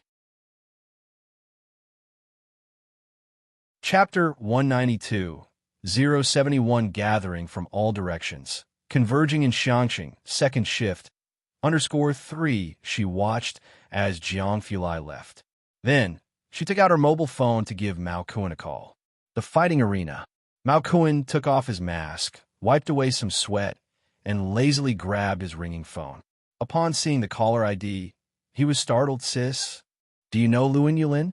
Bai Lian gazed out the window, the eyes beneath her lowered lashes swirling with devilish audacity. The tone of her voice seemingly had already torn Lun Yulin to shreds. Realizing the chill in Bai Lian's voice, Mao Kun's hand shook involuntarily. He sat on the ground and thought carefully, "I don't know him." Bai Lian nodded, her voice particularly calm. "It'll give you some information. Wait for me at Pure Street later." After hanging up, Mao Kun immediately sent people to look for Lun Yulin. Lance was to arrive that afternoon, and Bai Lian had asked Lu Lingxi for leave that afternoon. The students of Class 15 were searching for someone with panda blood. Knowing about Bai Lian's aunt's situation, Lu Lingxi approved her leave and told her not to worry. 2:30. Su In's assistant rushed over in a hurry. Su In was very concerned about the Ji family's affairs, and the assistant, coming out of the elevator, said to Ji Xiaojun, "Quick, Mr. Su has contacted Jiangjing Hospital for you. There's a chief physician who says he has a 60% chance. Head out for Jiangjing now." "Thank you." Ji Xiaojun, who was sitting outside the intensive care unit, suddenly looked up. "I'll go find the chief physician." He stood up, feeling a bit dizzy, almost falling over. Caught by Ji Mulan. "Be careful." The assistant had already contacted the hospital and was there to notify Ji Xiaojun. Mr. Su has already communicated with the hospital, and they will arrange everything to head to Jiangjing as soon as possible. Ji Mulan finally breathed a sigh of relief. Looking at the assistant, "Thank you for your trouble." The attending physician had obviously also received the message from the hospital. He hurried over from his office. "Are you really going to Jiangjing?" He looked at Bai Lian, unaware of others, just now the man who brought up MTR laboratory with Bai Lian. "Of course, Mr. Su has arranged everything. Although the success rate is not as high as that of the director, he is willing to give it a try," said Su In's assistant, a surgery hard won by Su In. "No need." On the side of the corridor, leaning against the wall, Bai Lian raised her head and slowly draped her school uniform jacket over her shoulders. "What do you mean, no need? You go to school. Don't meddle in this matter." Ji Mulan's brows subconsciously furrowed. She was accustomed to being assertive and paid no heed to Bai Lian's resistance, and directly said to the chief physician, "Please arrange it." Su In's assistant turned his head back and saw Bai Lian leaning lazily against the wall, realizing this was the stepdaughter who had diagnosed her condition on the spot yesterday. He looked at Bai Lian in surprise, somewhat doubting what he had heard. "Not necessary?" Bai Lian didn't zip up her jacket, ignoring Ji Mulan. She met the gaze of Su In's assistant, showing a demeanor that was nonchalant. "Thank you, but we've found another doctor." Who have you found?" Su In's assistant was slightly stunned. Bai Lian looked towards the elevator. He has already arrived in Xiangqing. Xiangqing was recently building a new expressway. It was a 6-lane main road. One section had just been constructed up to the city center from Wallow Road to the roundabout. Both ends were blocked by iron fences, and the accumulated cement on the road was being cleared away one by one. At both ends of the road, there were 2 teams of men in black, preventing anyone from trespassing. Drivers passing this road couldn't help but look over. 2:35. A rumble echoed in the sky, and nearly every resident in the center of Xiangqing saw a white plane slowly circling at a low altitude against the backdrop of clouds. For so many years, Xiangqing had not even built a high-speed rail, and suddenly, seeing a plane hovering in the city center, crowds of people looked up in astonishment. The plane finally aimed for the road under construction, almost skimming over the houses on both sides, and slowly landed on this main thoroughfare. Rumble. The roar as the plane's wheels rolled over the highway stirred up a flurry of dust, and gradually, its speed decreased. Finally, it stopped in the middle of the road. The white fuselage bore no airline logos. The plane's door was opened by people, and the boarding stairs descended from midair, with an old man in a polo shirt and sunglasses being the first to step off. 2:40, Lance had arrived. Chapter 193. 072 Surgery Successful. Please be considerate of the feelings of ordinary people. _1 Xiangqing Hospital. outside the intensive care unit. Assistant Su In's gaze shifted back and forth between Ji Mulan and Ji Xiaojun for a long time before he realized that Ji Mulan might not be able to make decisions for Bai Lian, so he focused on Ji Xiaojun. Ji Xiaojun stood in the middle of the corridor, looking travel-worn. His eyes were ancient and red. "Listen to Alien." His voice sounded exhausted. Unlike Su In, Ji Xiaojun knew that Bai Lian had at least once lived in the Bai family. She wasn't the kind to joke around. "This is insanity." Assistant Su In couldn't understand Ji Xian's thinking. A 60% success rate was considered above average in China, especially for surgery on Shunqing. If Ji Xiaojun disagreed, all he could do was to relay Ji Xian's decision to Su In. "Right. I heard they've invited a doctor. Not sure who." The assistant was mid-sentence. The elevator ascended to their level, came to a stop, and the large elevator doors opened, revealing 3 people inside. The one in the lead was wearing a polo shirt and floral shorts, with sunglasses perched on his nose. As soon as he stepped out of the elevator, his eyes locked onto Bai Lian. Brightened, he took off his glasses and, opening his arms, approached Bai Lian. "Hello, Bai." Bai Lian wasn't accustomed to hugging people, so she extended her hand and shook hands with Lance very politely.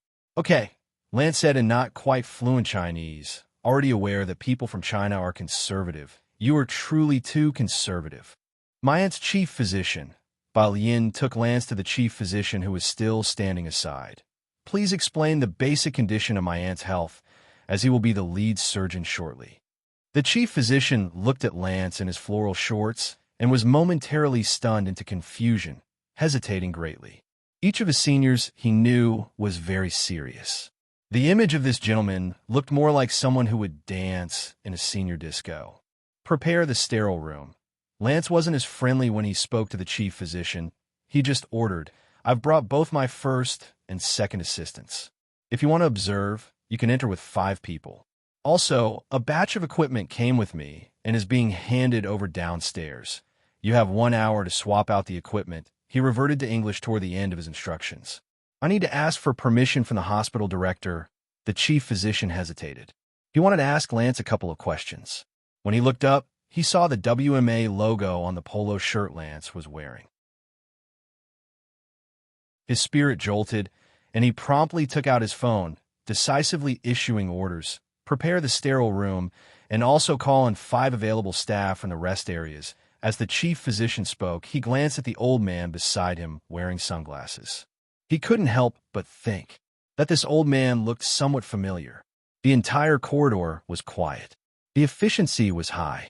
In less than 5 minutes, nurses came up to remove the machines from Shunqing and wheeled her into the elevator. Soon, several doctors with chief titles appeared at the entrance to the operating room. The situation was urgent. Lance donned sterile attire and entered the operating room. The red light came on.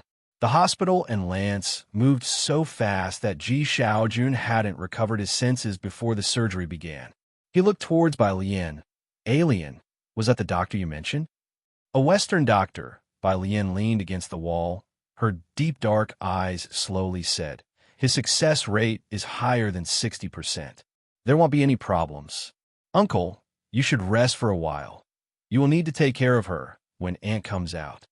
Ji Xiaojun didn't want to rest, but hearing that he needed to take care of Shunqing when she came out, he lay down on the bench outside the operating room. He couldn't sleep, but kept his eyes shut. Ji Mulan and assistant Su In followed as well, exchanging surprised looks with each other. How come there were suddenly so many doctors around? Especially in the assistant's view, the Ji family had reserved the high-ranking wards in advance with the help of Su In. They shouldn't have this kind of network. They didn't know Lance, but they also knew that the surgery was likely to involve the old man wearing sunglasses and a polo shirt with floral shorts.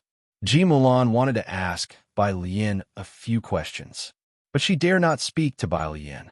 Since Shunqing surgery was going to last over 5 to 6 hours, Ji Mulan and the assistant naturally didn't feel like waiting around. 10 minutes after the surgery began, the two entered the elevator and went downstairs. Once the elevator doors closed, Assistant Sue and turned to Ji Mulan. Pausing, he asked politely, "Madam, did you recognize any of those people just now?" "I don't know them." Ji Mulan was familiar with Beicheng, but unclear about Xiangqing. "What about you?" Chapter 194. 072 Surgery Successful. Please be considerate of the feelings of ordinary people. _2 as Su-In's assistant. He should know more than she does. The assistant shook his head. Ji Mulan also felt that Su-In definitely did not know, as all of Su-In's connections were in Jiangjing. On his way back, the assistant drove past Wallow Road. From afar, he saw a plane parked on the unfinished section of the 6-lane road and instinctively hit the brakes. Almost as if by magic, he blurted out, "Why is there a plane here?" Xiangqing, a place without even a high-speed rail yet, had a plane proudly parked in the city center. "I have no idea. Could they be planning to build an airport in advance?" Ji Mulan looked over, equally surprised. The assistant immediately called Su-Un. Ji Mulan was startled, thinking that such a matter also needed to be reported to Su-In. Before she had finished thinking, she heard the assistant on the phone, explaining to Su-In with a grave expression, "It seems to be an Airbus ACJ 350. "What?" On the other end of the line, Su-In was also shocked. "Are you sure?"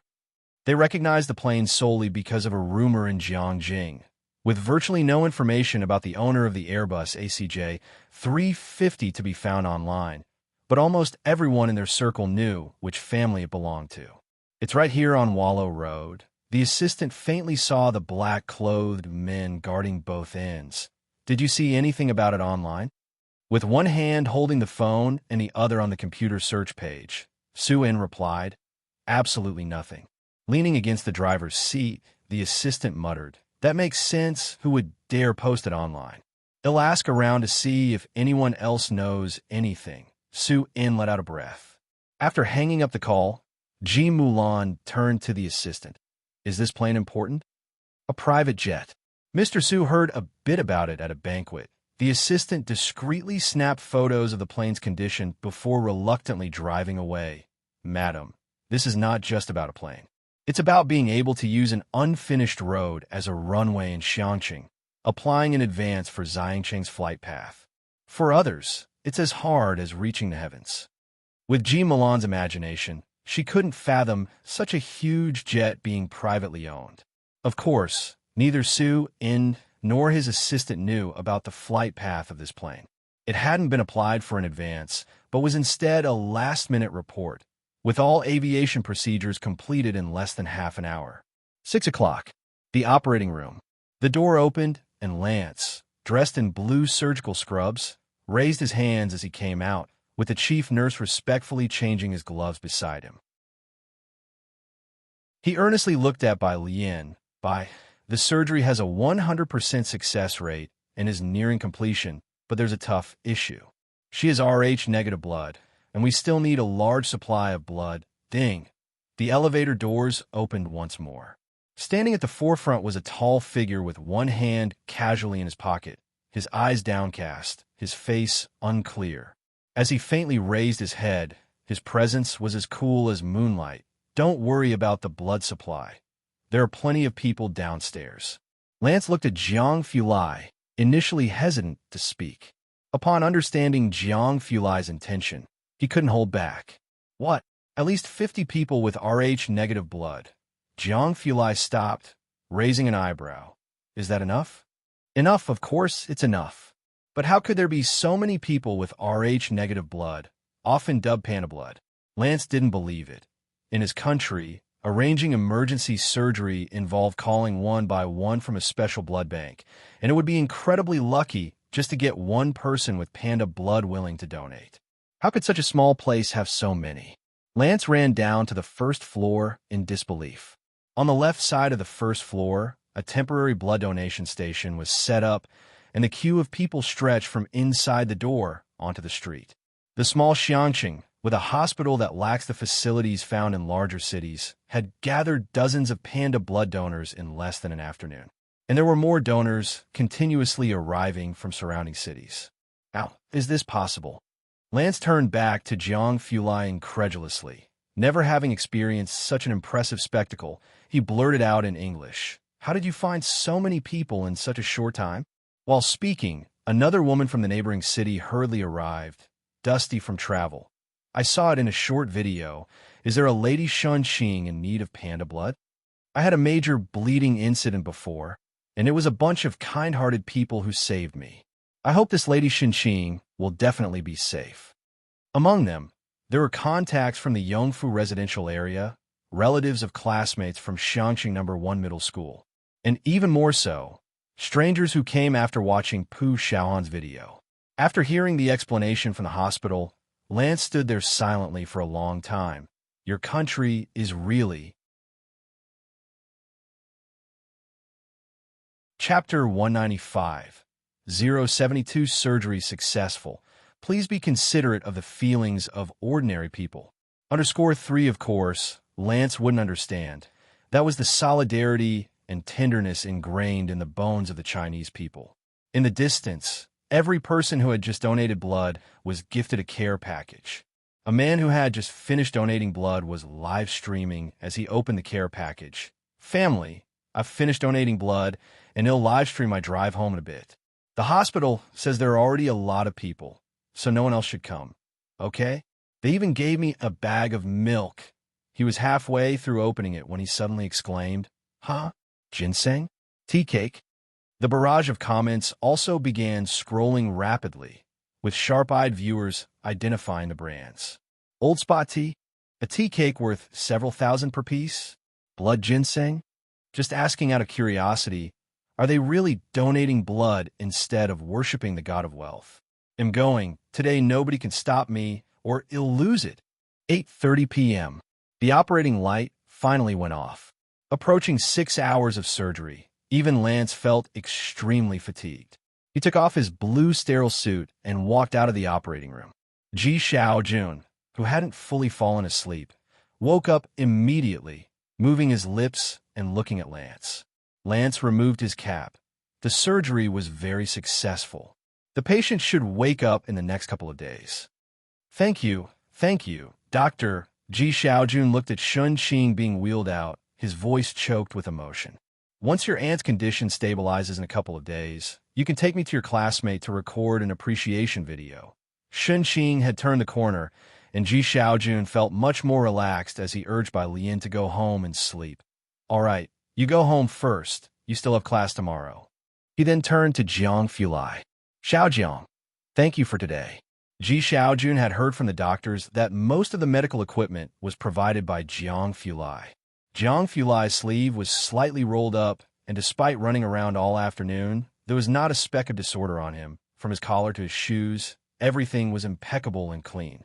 That sharply defined face, which typically exuded a sense of pride and sharpness, now under the hallway lights, seemed somewhat scholarly and gentle. "You're welcome." Bai Lian couldn't help but glance at him. Jiang Fulai returned his gaze, calmly looking at her. "Is there a problem?" "You missed one word," Bai Lian said deliberately, pulling up her zipper to her chin, undisturbed. "It should be, you have a problem." Chief Chun, who had just finished investigating Yongfu residential area, and Mr. Liu, stepped out of the elevator. "Oh my God, Miss Bai, when you talk about young Master Jiang, could you at least consider the setting and spare a thought for the feelings of us ordinary folks?" Why did he have to hear that remark? Chief Chun, very stiffly, at a tenth of the normal speed, put his foot down without looking up, already feeling the icy glance from Jiang Fulai sweeping over him. Lance went back to the hotel to rest. Jiang Fulai drove Bai Lian back to Pure Street. Sitting in the passenger seat, Bai Lian reverted to her usual lazy demeanor, resting her hand on her chin. "The nurse said you prepared gifts for the friends who donated blood today." "Just something I grabbed casually." Young Master Jiang was very cautious, adeptly changing the subject. "When did you meet Dr. Lance?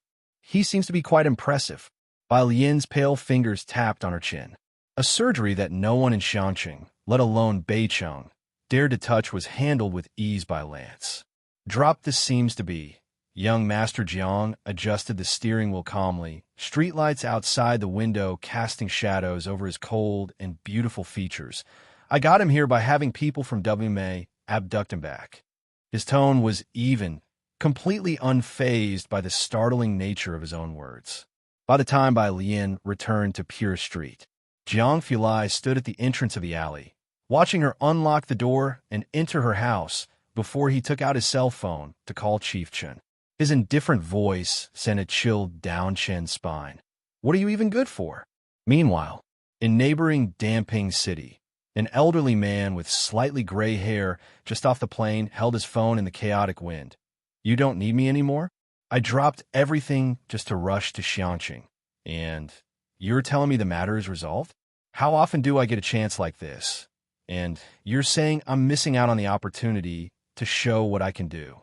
You can ask young Master Jiang yourself, Ming Dongheng coolly replied to him. The old man was a loss for words, then turned around and boarded the plane again. Never mind, the answer isn't that important. To just change routes and return to Jiangjing. That's what he would do. When Bai Lian came back, Ji Hung had not gone to sleep yet. He was sitting in the living room, embroidering by lamplight with his glasses on. She told him the news of Shun Qing's successful surgery. Ji Xiaojun hadn't slept for 2 days, and now that Shun Qing's surgery was successful, Ji Hung didn't have to be scared and anxious anymore. He could take turns with Ji Xiaojun watching over Shun Qing. As soon as Bai Lian spoke, Ji Hung set aside what he was doing and headed to the hospital. After Ji Hung had left, Bai Lian went back to her room. She changed into a new outfit and left the house with her phone. 10 o'clock. At the dining table, Su In cursed Lin Yulin, that old fox, for not giving away a single piece of information. Instead, he had been forced to drink a lot.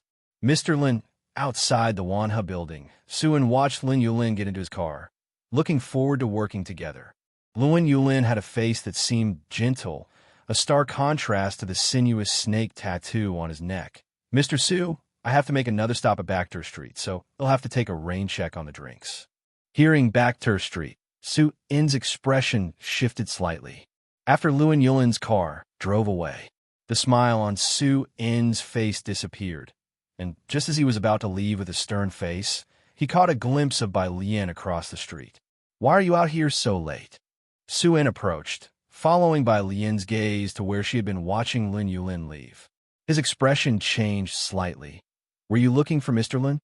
Bai Lian shifted her gaze, clad in all black with a snug outfit, her sleeves and pants tightly cinched. A black belt embroidered with gold patterns tightly wrapped her clothing. 2 crossed wooden hairpins stably secured her hair at the back of her head. She looked like a rose mallow blended into the darkness of the night. Because Su In had been very concerned about Shun Qing's situation and had made many arrangements beforehand, Bai Lian was relatively friendly towards him. This is ridiculous. Your uncle's attitude was clearly telling you that he doesn't want to involve you. This, Mr. Lin, is not simple. Don't be rash. Su In, observing Bai Lian's casual demeanor, knew she wasn't taking his words to heart, so he spoke more sternly.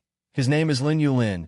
You might not have heard of him, but there are people from Backter Street behind him, and it's said that he's also connected to the Qinglong bar. Mr. Su, Miss Bai probably hasn't heard of him. An assistant interrupted from behind Su In. The assistant looked at Bai Lian with a different explanation. The number of people who have leaped to their deaths because of him isn't 20, then it's at least 10. Yet he remains unscathed, exploiting the loopholes in the law. Don't you understand? So, this is the trap he laid for my uncle and others? Bai Lian nodded, smiling faintly. Don't you? Su In was genuinely worried about her at that moment. Rumble. Rumble. The sound of motorcycles suddenly roared to life at the street corner, a line of more than 10 bikes roaring past one by one. The noise startled Su In and the others. Screech, the leading motorcycle, stopped in front of Bai Lian. The rider took off his helmet, propping himself up with one foot on the ground, revealing a head full of blonde hair as he shouted at Bai Lian, Sis, we've been following him. Sis, sis. More than 10 voices called out from behind, thunderous and deafening. Chapter 196. 073, but she is by Lian. Second update. Underscore on Xiaoqi, give your helmet to your sister. Huang Mao called out to the person behind him. Xiaoqi took off the helmet and tossed the black motorcycle and the helmet to Bai Lian. Bai Lian didn't even look. She just reached out and caught them. The original owner knew how to street race. Almost the moment she touched the motorcycle, she knew how to drive it. She secured the helmet on her head with one hand and gripped the handlebar with the other. Her long legs straddled the bike, and with one foot planted on the ground, she glanced at Su In before flipping down the visor. Don't worry. As soon as she had spoken, she slowly bent forward, her gaze icy as she looked straight ahead. The black, streamlined body of the bike blended with her clothes, radiating an innate defiance and wildness. With the rev of the engine rumbling loudly, the motorcycle shot off like a wild horse, hugging the turn and vanishing down the street in a flash. Elegant yet brazen, a gang of youngsters arrived quickly and departed just as fast. Only Xiaoqi remained behind, standing still for a while, before slowly heading back to Backter Street with his cell phone. He only gave Su In a brief glance, nodding at him politely. It took Su In a good while to come back to his senses. He could never have imagined that Bai Lian, who usually looked so gentle, even somewhat docile in front of Ji Hong, would be so adept at hugging a turn on a bike. By the time the motorcycle was out of sight at the street corner, the assistant finally found his voice and turned to Su In. President Su, this, he had never seen such a scene before. Even before coming to Xiangqing, Ji Milan had mentioned that Bai Lian was tough and would do anything, but this was their first time seeing Bai Lian street racing. Just like those unruly youths from moments ago. It's no wonder they were the kind of people who needed Su In to arrange a school for them. Forget it, Su In said with a headache, pressing his temples. Don't tell Milan about this. It's fine as long as she's meeting with President Liu. If we can't get this case, it's time for us to head back to Jiangjing, the assistant said, opening the car door for Su In to get in. They had come for Zhang Cheng's tourism, but now with Lun Yulin here, it seemed like their opportunity was gone. Reluctant to return with the information they had barely obtained, he felt somewhat discontent. Bar VIP room. Lun Yulin, with a cigarette between his fingers, used his polished leather shoe to lift the chin of an old lady kneeling on the floor. He smiled with a sinister softness. You lead the signing, where you know what I'm capable of, don't you? Ah, I really don't want to resort to such bloody measures. The old lattice gaze was fixed firmly on Lun Yulin's face. Break one of her hands, Lun Yulin said as he flicked off some ash and turned his head. Bang! The door to the VIP room was flung open. Bai Lian strode in with Mao Kuan and Xiaowu. Didn't I say? Lun Yulin turned to the door, his eyes dark and ominous, that no one should come in. The old lady lifted her head, immediately recognizing Bai Lian as the woman she had seen at the hospital that morning. Anxious, she blurted out, Youths, why have you come here? From the Yongfu residential area too? Lun Yulin squinted at Bai Lian, Mao Kuan, and the others. Take them all down too? Bai Lian didn't even look at Lun Yulin, but walked forward a few steps and helped the old lady up. Bang, bang. The few men who came to grab Bai Lian didn't even touch her before being kicked to the ground one by Mao Kuan. Are you all right? Bai Lian eyed the old lady up and down, making sure she was unharmed, then instructed Xiaowu to help the lady to the side, to avoid any accidental injuries.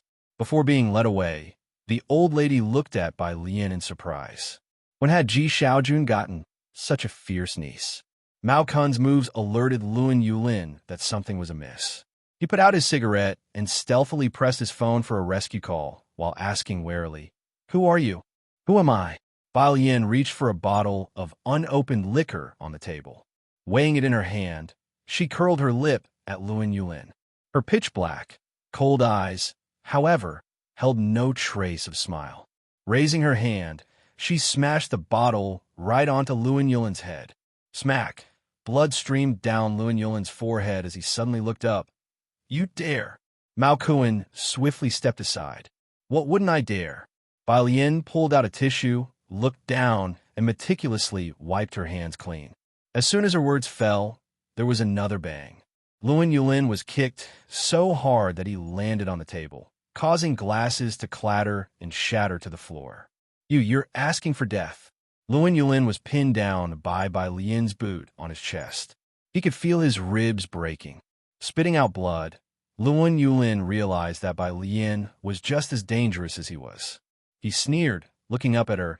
That woman I beat up the other day, who is she to you? Haha, are you angry? So what? Can you call the police to arrest me? Aren't you still powerless against me? Chapter 197, 073, but she is Lien. Second update. _2 Lien slowly squatted down, her slender, pale fingers casually picking up a piece of glass. She pressed the glass against Luan Yulin's cheek, forcing him to meet her gaze. Gazing at Luan Yulin, Lien calmly took the cigarette Mao Kuan handed her and spoke with an offhand air. You really are ridiculous, asking me to call the police? The blood on Luan Yulin's body slowly flowed toward her on the ground. She pressed harder with the hand holding the glass and even let out a light laugh.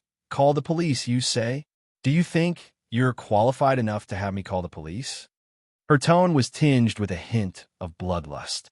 Had it been anyone else, anyone at all, whether it be Lu Lingxi or Director Chun or their ilk, any of them might have talked to Lin Yulin about law and morality, but this was Lien, the Lien who had once slain countless pirates with her own hands. Did she need a reason to harm someone? Luan Yulin, who had always believed Lien wouldn't dare to touch him, felt fear for the first time. He burst out, Do you know who's backing me, huh? Backter Street, Qinglong Bar. The glass Lien was pressing paused, her eyes narrowing slightly. Luan Yulin licked his lips, mistakenly thinking Lien was scared. You know about young Master Mao from Backter Street, right?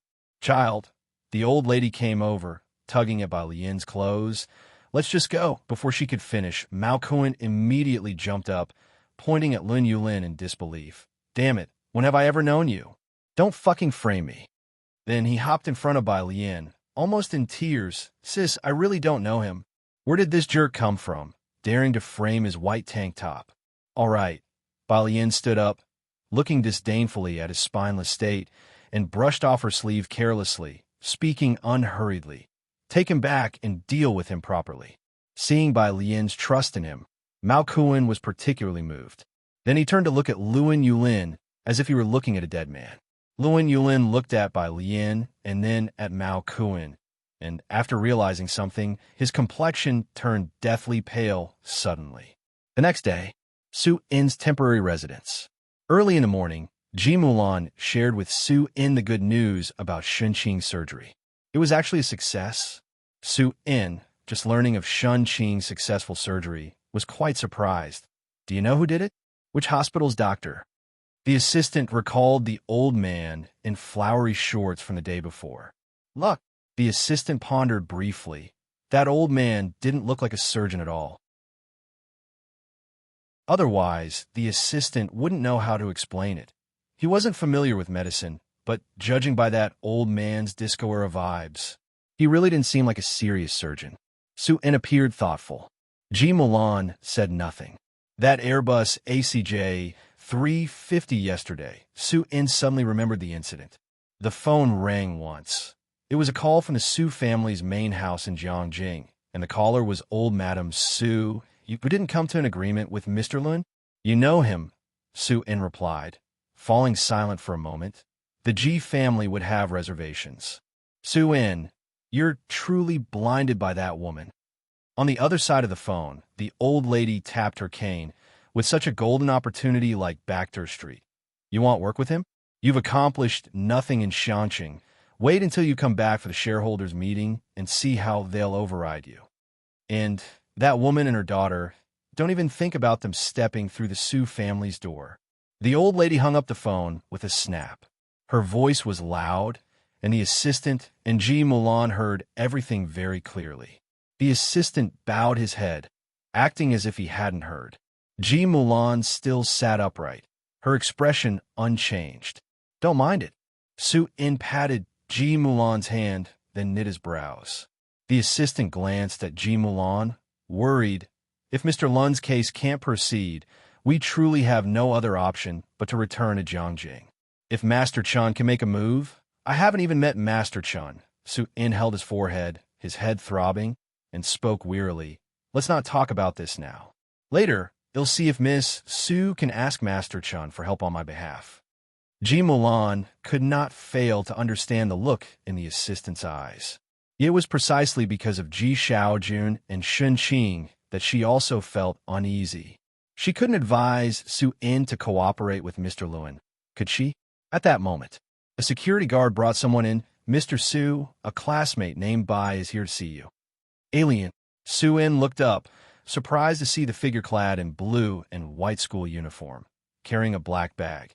How did you find this place? He hadn't given Bai Lian the address. On second thought, it must have been Ji Hung who told her. Today, Bai Lian appeared carefree and casual, starkly different from the night before. They'll just ask something and leave. Bai Lian didn't sit down. She slung her backpack over one shoulder, holding a document in her hand, slowly rolling it up and tapping it against her palm. I remember you're also vying for the development rights to the Yongfu residential area. How much resettlement compensation would you offer them? Ji Mulan seldom spoke with Bai Lian these days, but at this moment she was distraught over old Madame Zu's remarks. The tourism businesses in Xiangqing couldn't take off, and Su-in was too affected. Now, Bai Lian had to touch on what was causing them pain. It was as if she was deliberately rubbing salt in their wounds. What are you doing here instead of going to school? You don't understand these things. What's the use of asking so many questions so specifically? Ji Mulan looked at Bai Lian, her patience running out. She had explained the Bai family's business to Bai Lian countless times. Bai Lian hadn't absorbed a single word. It's fine, it's nothing that can't be mentioned, Su-in said. Although he felt a little sore, he still gave Bai Lian a number. I was planning to apply early to the authorities, but Mr. Lun got the jump on us and obtained the demolition rights first. It doesn't matter. Bai Lian didn't even acknowledge Ji Mulan, listening to the number Su-in gave, which was a bit more than Ji Shan's estimate.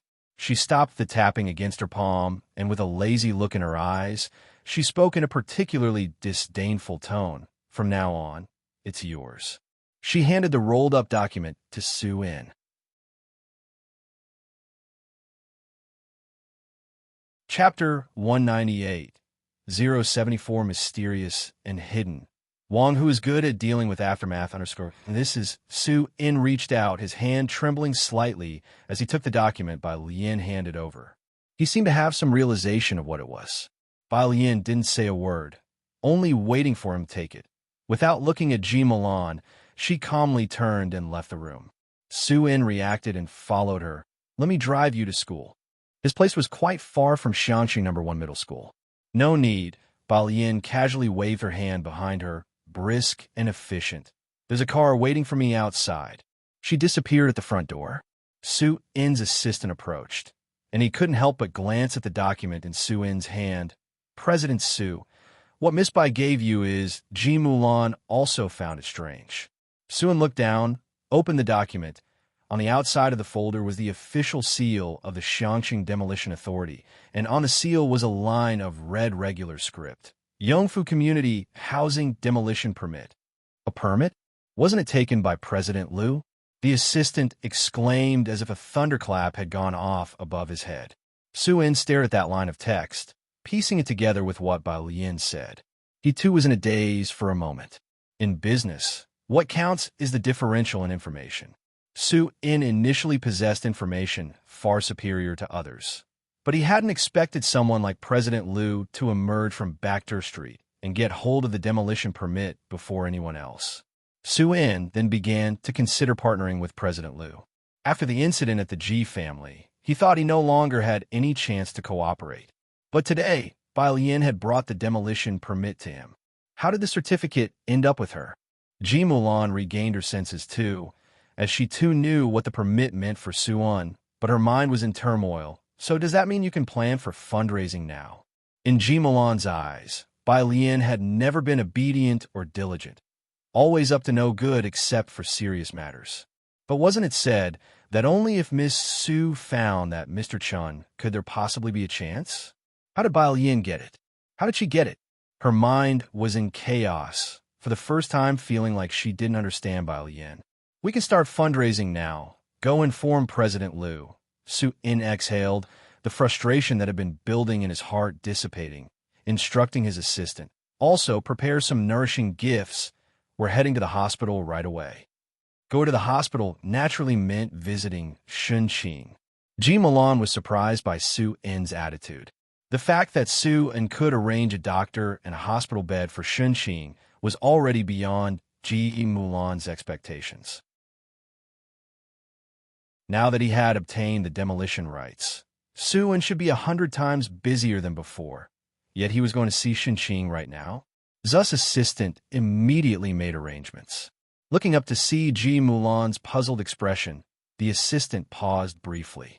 Ji Milan was unfamiliar with the situation in Jiangjing and the circumstances of Bacter Street. Of course, it was hard for the average person to understand. Before this, Ji Milan, like most people, had never heard of Bacter Street. But Zu's assistant knew that Vermilion Bird Bank headquarters, Asia's largest auction house, fighting arenas, and the most well-informed bars were all on Bacter Street. Obtaining the demolition permit from President Liu of Bacter Street, both Su In and his assistant recognized one thing. Bai Yin was definitely not as simple as she seemed. Su In put the document away, and, as he was about to go upstairs, he hesitated. "Mulan," he said, looking at Ji Mulan, "I think you've always been very gentle and accommodating to people. But your attitude towards Alien is problematic. She is your daughter. She might understand you, but constantly keeping a bad mood for family can chill hearts over time." Outside the Su family home, by the roadside, a silver-gray car lingered. Bai Yin opened the passenger door. Jiang Fulai, his left elbow resting on the half-lowered window, the morning sun spilling carelessly over his slightly cold face, looked at her as she got in the car, reached out, paused his Bluetooth earpiece, and seemed surprised. That was quick. Went in and left. Bai Yin closed the car door, fastened her seatbelt, and then took out her phone, opening an app. The Calligraphy Association is recruiting now. You don't need to go there tonight. Jiang Fulai started the car, remembering this. They'll stop by on my way later. Bai Yin had plans to visit Shunqing at the hospital in the evening. Hearing this, Bai Yin had no objections. Her eyelashes slightly lowered, she browsed the app methodically. As soon as she opened the app, a barrage of messages flooded in. She glanced at them. Most were internal messages, along with a few for people following her. Internal message. "Hello, your answer has been included in the reference answers." Chapter 199. 074 Mysterious and Hidden. Wong, who is good at dealing with aftermath _2 site message. "Hello, your answer has been included in the reference answers." Site message. "Hello, your answer has been included in the reference answers." Whenever Bai Yin encountered a chemistry problem, she skipped it. She did the biology questions she knew, but skipped those she didn't. She tackled every single physics and math problem without missing a single one, and sent the ones she couldn't solve to teacher Jiang. Her solutions were always easier to understand than Jiang Fulai's, and her handwriting was more standardized than his. Almost every physics and math question she answered was collected by the system as the correct answer. Can this thing be blocked? She looked at the incessant messaging alerts, and while at a red light, showed her phone screen to Jiang Fulai. It's so annoying. She had already blocked messages from strangers. Every time she seriously worked on problems, the site's messages would suddenly pop up. She had been busy recently and had not logged into the app, so the notifications were even more frequent. Jiang Fulai glanced at it and immediately understood. It'll send you a plugin later. Who wouldn't be annoyed by site messages? Young Master Jiang had once written a blocking plugin specifically because of the site messages. When they arrived at school, Bai Yin got out of the car with her backpack and waved goodbye. She was tall, and the bulky school uniform looked unusually slim on her. Not far away, Zhang Shi's and the rest of Class 15 just spotted Bai Yin. He was tall and smiling. "Is your aunt okay now?" "Yes." Bai Yin tilted her head, glanced at him, and slowly spoke. "That's good. Hee, I just saw Sister Yan's Weibo when I woke up early. She's coming back to Xiangxing for promotion." Good things come in pairs, Zhang Shiai's nodded. He reached out, wanting a pat by Lian's shoulder in a buddy-like manner. Suddenly he felt a chill down his spine, which brought goosebumps to his arms. Zhang Shiai's quickly withdrew his hand. Hiss, my mom wouldn't be cursing me with voodoo dolls, right? Even that won't help me score 60. Jiang Fulai leaned casually against the back of the driver's seat. Only after the group of students disappeared into the school gate did he leisurely press his Bluetooth headset. Continue. On the other side, Director Chun hesitated. That Mr. Liu's VIP room, there's a surveillance camera. Now his family has come looking. Jiang Fulai. Miss Bai really didn't understand that there are things like surveillance cameras these days. He started the car, drove into the stream of people, found a clear space to stop, and said very calmly, now there isn't. What? Director Chen didn't understand. Jiang Fulai reached out, took a laptop from the back seat. His pale fingers pressed the power button, and Jiang Fulai said indifferently, I'm saying the surveillance, it's gone now. Director Chen got immediately, oh, okay. Xianqing Hospital, evening. When Bai Lian brought Jiang, he to visit Shenqing. Dr. Lance had already arrived earlier to check on the patient. Shenqing was doing well. She had been transferred from the ICU in the afternoon and was now in the VIP ward. Learning that Dr. Lance was the surgeon for Shenqing, Ji Hung showed great respect. He poured Dr. Lance a glass of water. Dr. Lance, please have some water. Dr. Lance was wearing a floral shirt that day. His sunglasses were tucked into his collar while he reviewed the nurse's rounds record for Shenqing. Upon hearing this, he looked up. No, I don't want water. I want Hiqia. Ji Hung was startled. He thought Dr. Lance was speaking English and called Ji Xiaojun over. Ji Xiaojun had just woken up from a nap this morning and was feeling refreshed. He also had great respect for Dr. Lance. Dr. Lance, what did you say? Something about he? Cha-ka-cha. Dr. Lance held the rounds record in one hand and gestured with the other. He-cha-cha. I want He-cha. This was quite a challenge for Ji Xiaojun. Cha. He tentatively looked at Dr. Lance. Yes, cha, Dr. Lance excitedly explained, making a drinking motion. Water? No, I don't want it. Ji Hung, using all his knowledge, still couldn't understand what Dr. Lance was saying, so he suggested to Ji Xiaojun, you should check if cha is some kind of drink. Okay. Ji Xiaojun took out his phone and searched for Dr. Lance. When Bai Lian arrived, Ji Xiaojun was still a loss. Bye. Dr. Lance stood up, waving his hands at Bai Lian. Bai Lian had exchanged greetings with Dr. Lance and saw Ji Xiaojun searching cluelessly, so she raised an eyebrow and asked a question. Ji Xiaojun was showing Bai Lian his phone and explaining the He-cha situation, still frustrated at not being able to find anything. Uncle, Bai Lian was silent for a long while, then looked up somewhat speechlessly. He means he wants to drink tea. Finally hearing the words he wanted to hear, Dr. Lance quickly looked up again, excitedly saying, yeah, that's He-cha. Cha.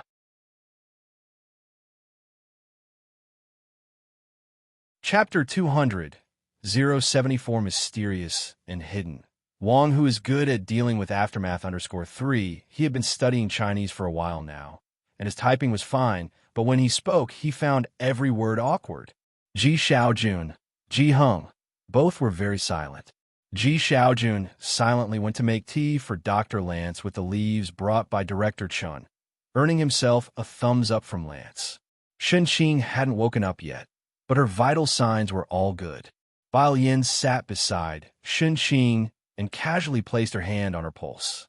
Dr. Lance, holding a teacup, stood aside, and after the previous incident, felt his Chinese wasn't good enough, switched back to English. Is this the Chinese medicine pulse-taking thing you're doing? Bai Lian withdrew her hand as Shenqing's pulse was steady. She exhaled slowly and said leisurely to Ji Xiaojun, Andy will wake up tomorrow morning. Ji Xiaojun was eating beside them. When he heard Bai Lian speak, he thought she was just trying to comfort him. All right, it's okay, you don't need to worry about me. Ji Hung had stayed here for a whole day and night, would go back with Bai Lian in the evening, and bring food for Ji Xiaojun the next morning. Dr. Lance also followed Bai Lian downstairs by acupuncture. Give me acupuncture. It's acupuncture. Bai Lian corrected. The next day, morning, Ji Mulan and Su En routinely came to the hospital to see Xinqing. You two are busy. You don't need to come every day. Ji Hung's attitude toward Su En had improved quite a bit.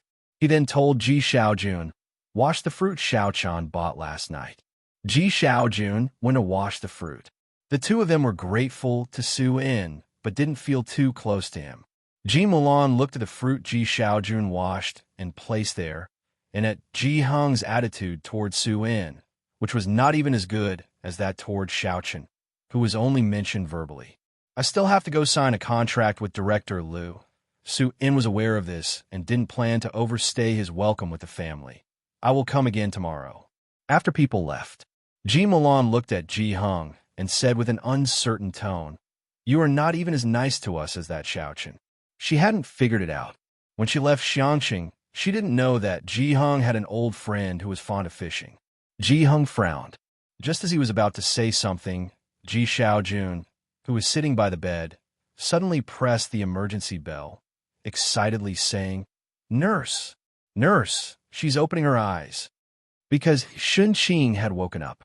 A bunch of doctors and nurses came again, and the entire ward was crowded with people. Ji Hung stood aside, no longer paying attention to Ji Mulan, just watching Xinqing on the bed, suddenly remembering what Bai Lian had said the night before, that Xinqing would wake this morning. Did she really wake up? A coincidence? For the first time, he felt a bit uncertain about his granddaughter, shrouded in mystery. Ji Mulan didn't want a crowd with so many people. Just then, her cell phone rang in her bag. She took it out as she walked out. It was a call from Beicheng. Hello. Mulan, it's me. On the other end of the phone was a woman's voice. Ji Mulan stood in the middle of the hallway, pausing, her voice growing distant. Mrs. Song. The person on the line laughed softly, her voice very gentle. You've been out of touch for the past 2 years. Just say what you want to say. Ji Mulan pressed the elevator button and scoffed. You don't have to beat around the bush. All right, then. On the phone, Mrs. Song casually snipped off branch tips from a potted plant and threw the scissors aside. Do you know that Bai Lian has left the Bai family? The elevator doors opened, but Ji Mulan didn't get on. At those words, the chill in her eyes deepened. Hearing no reply, Mrs. Song understood and thought for a moment. You know, Song Min and Bai Lian never got along since they were kids. Talking about her son, Mrs. Song's voice became considerably softer. The two of them have different interests. Song Min has always liked research, and he's going to Jiangxing University to be in a lab. The one who actually matches his interests is Xiaoqi. Mrs. Song stopped there, paused, and didn't continue mentioning Bai Xiaoqi to Ji Mulan. That's why Mr. Bai also agreed to annul their engagement. Ji Mulan had always been quite satisfied with Song Min's family background and talents. Mrs. Song talking about annulling the engagement now. Ji Mulan was all too clear about her intentions. Wasn't it just to ally with that illegitimate daughter? Anything else? Ji Mulan asked. You know about the jade pendant that was given when those two got engaged? Mrs. Song said, her voice growing much colder, but Bai Lian has always been reluctant to return it, not taking our calls. Chapter 201. 075 Divine Picker emerges from nowhere. Annulment of engagement, second update, _1. Isn't it normal for her not to answer your calls? Ji Mulan sneered. It's not that she doesn't want to pay. She's blacklisted you. Bai Lian had even blacklisted her number. Would she answer a call from the Song family? Madame Song was taken aback by Ji Mulan's words. You should go and ask her for the money yourself. Ji Mulan stepped into the elevator, handing Ji Hung's phone number to Madame Song. I can't manage her now. Having said that, she snapped the phone shut with a click. Beicheng's Song family. Madame Song looked at the hung-up phone in surprise. A short distance away, Bai Xiaoqi was discussing problems with Song Min. She still hasn't done this problem? Bai Xiaoqi put down her pen, looking at a person's homepage. The problem was released 2 days ago. How has she not done it yet? What's the matter? Madame Song walked over, asking with a smile. Andy, it's this. Bai Xiaoqi opened the smartphone app and showed her account to Madame Song. Madame Song looked down